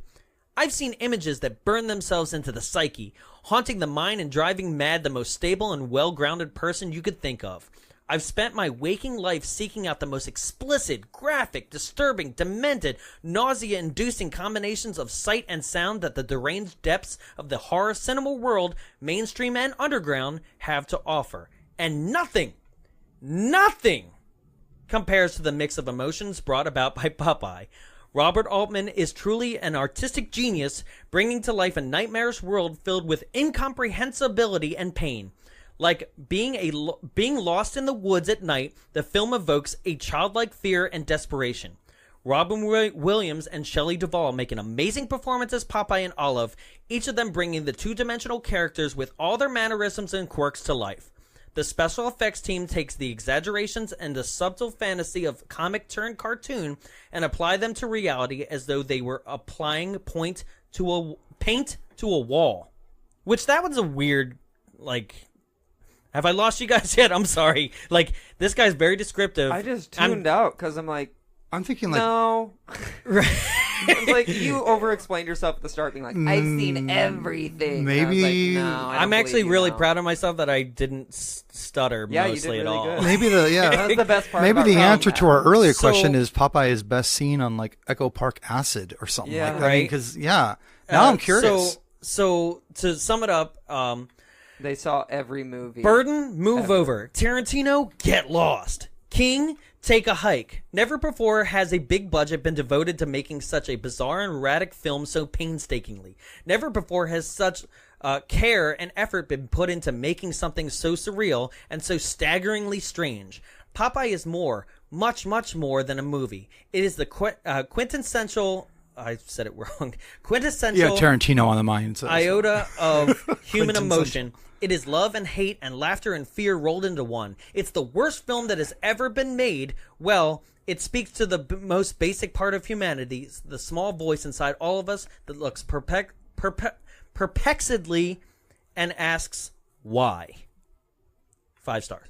What if Popeye was a collective experiment to describe to the audience, this is what it feels like to both be on the high of a cocaine trip. That's what this but review also feels like. burdened, No. but also burdened by the monkey on the back that is a cocaine addiction.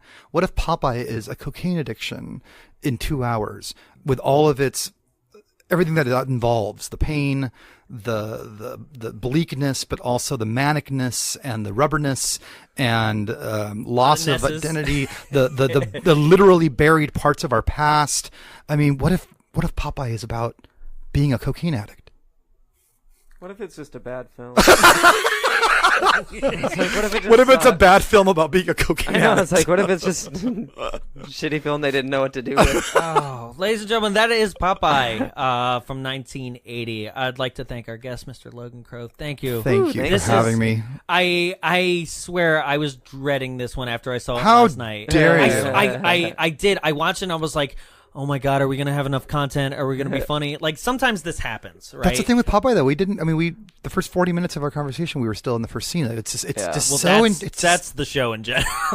No, it's Popeye, man. Yeah. There's stuff going on. Man. I had a blast. Now, where can people find more information about the theater, about you, like things like that? Sure, we are. Time to pitch yourself. Okay, pitch myself right off the like Wimpy, right off the pier. Yeah, off the pier.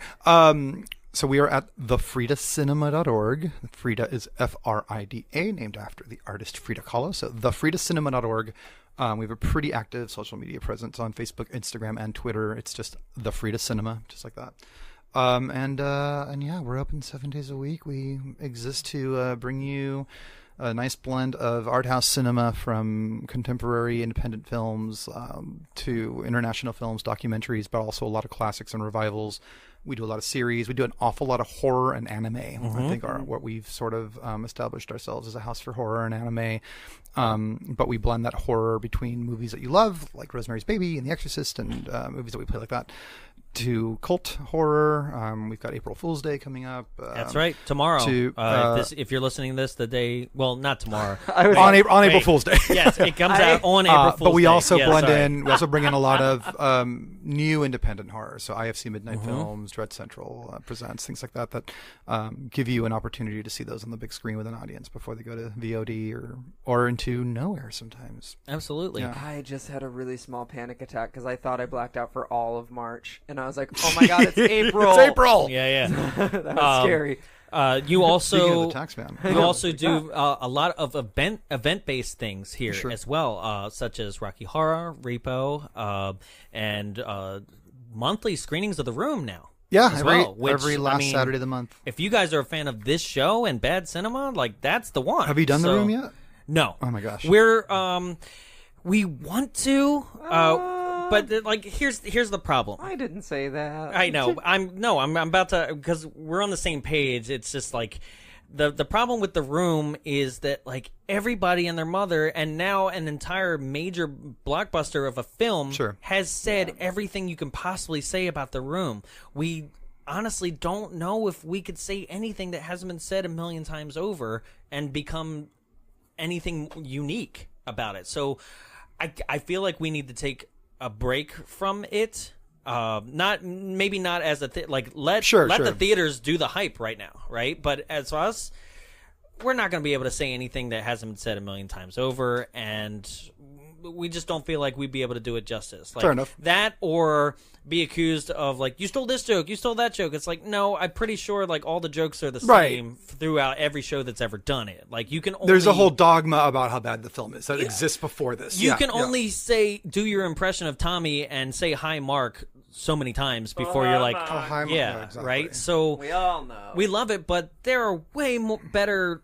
and more fun things that nobody's touching out there in the world that we'd love to bring to the show. Of course, that we're actually going to be doing April Fool's Day. Oh, good. It's a fun opportunity too to bring back films into conversation, like Popeye. Whether you're talking, certain movies, it's like whether you're talking about it with love and reverence or whether you're talking about it to tear it apart. It's just keep it alive. I think, and I'll go back to, like, kind of how we met. I had been coming to you want to talk about that on the air? Yeah, right. I was coming to the Frida I had started. I think the first film I ever saw here was Turbo Kid.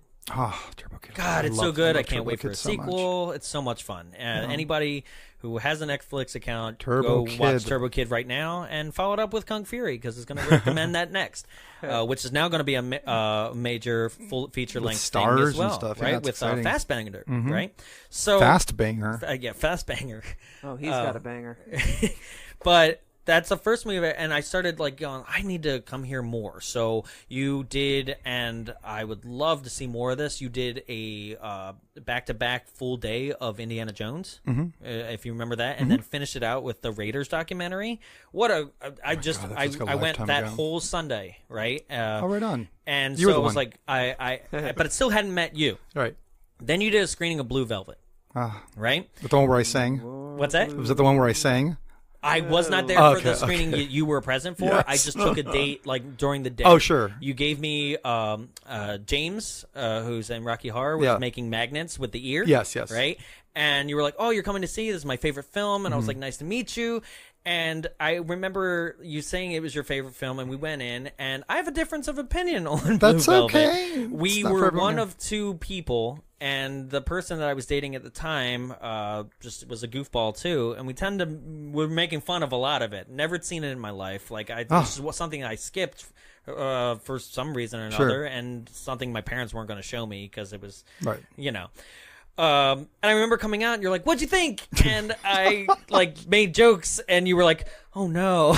Like, I was like, "What a way to start this relationship." No, but that's the thing is that's the point I'm making is that difference of opinion. yeah, I embrace that. Because it's art. right? Because it's another. Was it when you showed Flash Gordon? You were like, "How dare you?" Because we did Right. Flash Gordon on here, and I think that the difference of opinion and the ability to have a conversation and do exactly what we're doing now.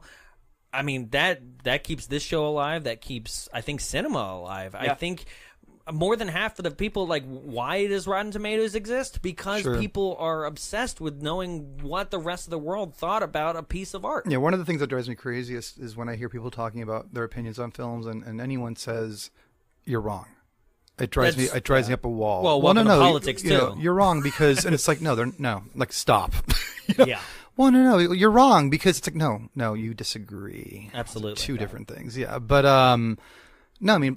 Even the movies I adore, like I am the first one to acknowledge Blue Velvet isn't for everyone. The Tree of Life isn't for everyone. Not everyone's going to think Drive is the masterpiece I think it is, you know, and Drive is yeah. really good to watch once. Oh God, I disagree. loved it. I disagree. But no, I loved it. The first time I watched Right. it, I was like, "This is amazing," and I tried watching it again, and I was like, "Okay." Oh, I love it. It's a bit of a slower pace film. But that's the point, though. I don't Yeah. think you're wrong. That's the difference. I don't think you're wrong at all. That's what you got out of it, and I get that. And there are some movies that I don't appreciate as much as other folks do. Yeah. But I'm more interested to know. Okay, tell me what you loved about it, because I couldn't then to talk to someone else that feels exactly the same way I did about it. Because I already know how I feel. I want to know, like, wow, I was so not enthralled by this movie that I want to know what is it you loved about it. Like when I talk to people like, oh, I hated Get Out. Get Out was so boring. I'm like, what? Great. No, it's my favorite movie of last year. So I'm like immediately like, what? And that's- tell me that's what the your funny part. experience was, because how did you find that? Like what about it didn't engage you? Etc. You know what I mean? So No, you're so, absolutely yeah. right, because like you two are on that side of the table on that one, and Get Out for me was, it just felt kind of standard. Like, and that was my problem. And I think it came down to their explanation. Like, for those who have never seen it, I'm not going to spoil it, but their explanation of why they're doing what they're doing is like, because why not? That's how I felt. Sometimes that happens. And it's hard, though. and I'd like to discuss it off Sure, there because yeah, I no, don't of want to course. spoil it. I do feel like people should watch this film. I believe that It's all allegorical, though. yeah, we'll have that conversation, yeah. but the explanations, I mean, everything is all allegorical. But, Absolutely. But continue. But that's that is the magic of this show. That is the magic of like coming to the theater and then Thank you. exiting the theater and being able to have that conversation in the lobby with people, or the people that you came with, or even just random strangers. And that's why we live in this world of cinema. Like that's why I created this show, to have these debates. Like there's so many people that would be like, I think what the one that always comes up when they go, oh, what have you done? Like, what are the ones that, like, if I was to latch on Which ones do you recommend? One, I recommend that you start with a movie that you actually saw so you can get all the jokes. Two, though, one that everybody seems to go, how dare you? Casper.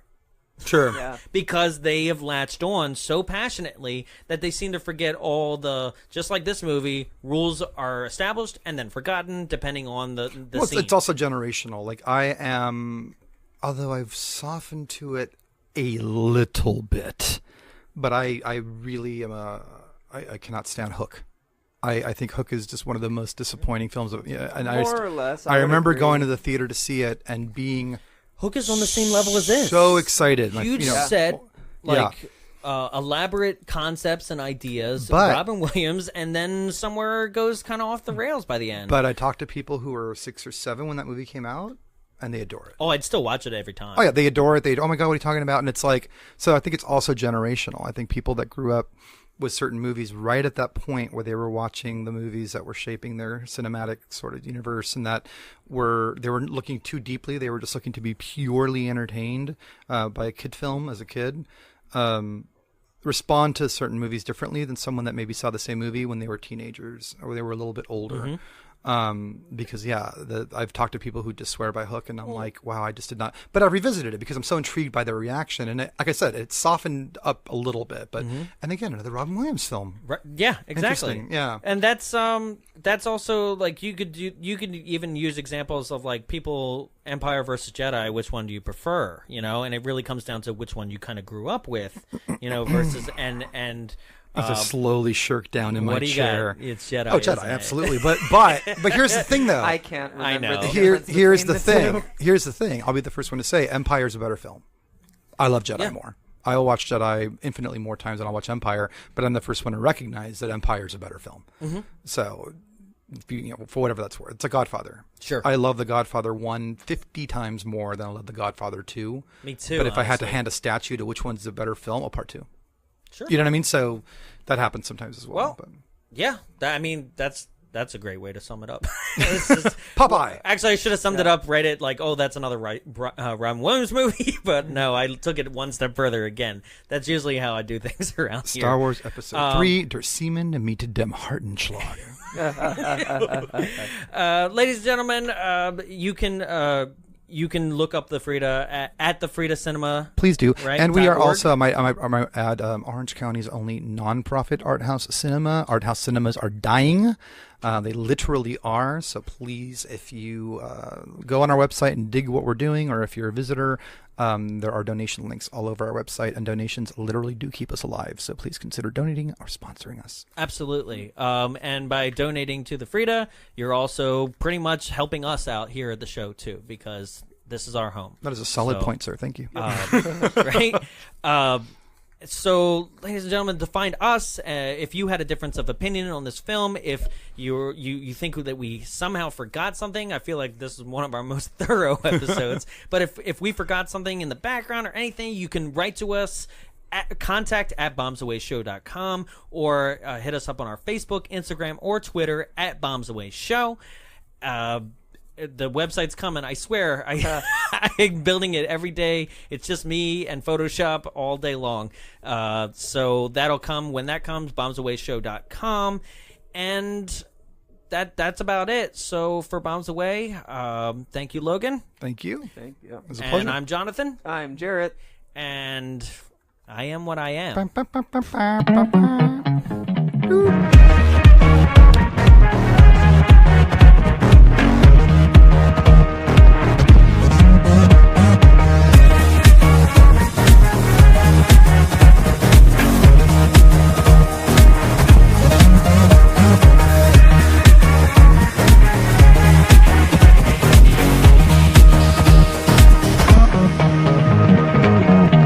Hey guys, John here from the Bombs Away podcast, and I'm here to talk to you about the place where we record. That's right, the Frida Cinema.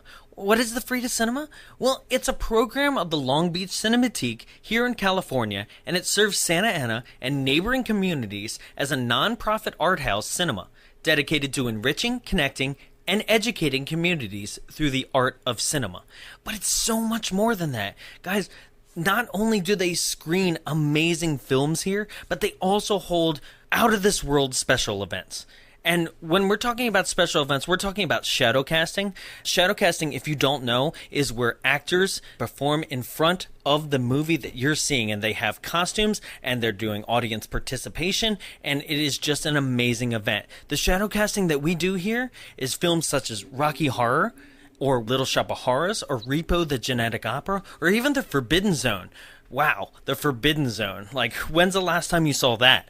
Or maybe shadow casting isn't your thing, but what about rooftop cinemas? That's right. Right on our rooftop, we do special screenings of throwback movies that you love, including Ghostbusters, or the current Beauty and the Beast, Guardians of the Galaxy, or even Jurassic Park. And that's not the only thing with these rooftop cinemas. They also have special people that show up, special guests, including the Orange County Ghostbusters and their vehicles and their costumes, or maybe Jurassic Park and the Jurassic Park Jeep. You ever gotten a photo with any of these things? I have, and it's because I was there at these events. So if you're looking for special events to go to, or like out of this world, just crazy audience participation things like Scott Pilgrim and with lights and sound and like things that you've never even seen before, go to the Frida Cinema. You can check out the Frida Cinema locations, filming, schedules, and everything entertainment-wise at www.thefridacinema.org. Or you can follow them on Facebook at facebook.com/thefridacinema, and on Instagram and Twitter at The Frida Cinema. The Frida Cinema, for the filmmakers, for the film goers, and for you. This has been a production of Big Bulb Entertainment, executive produced by Jonathan Young. For more media and information, visit us at www.bigbulbentertainment.com.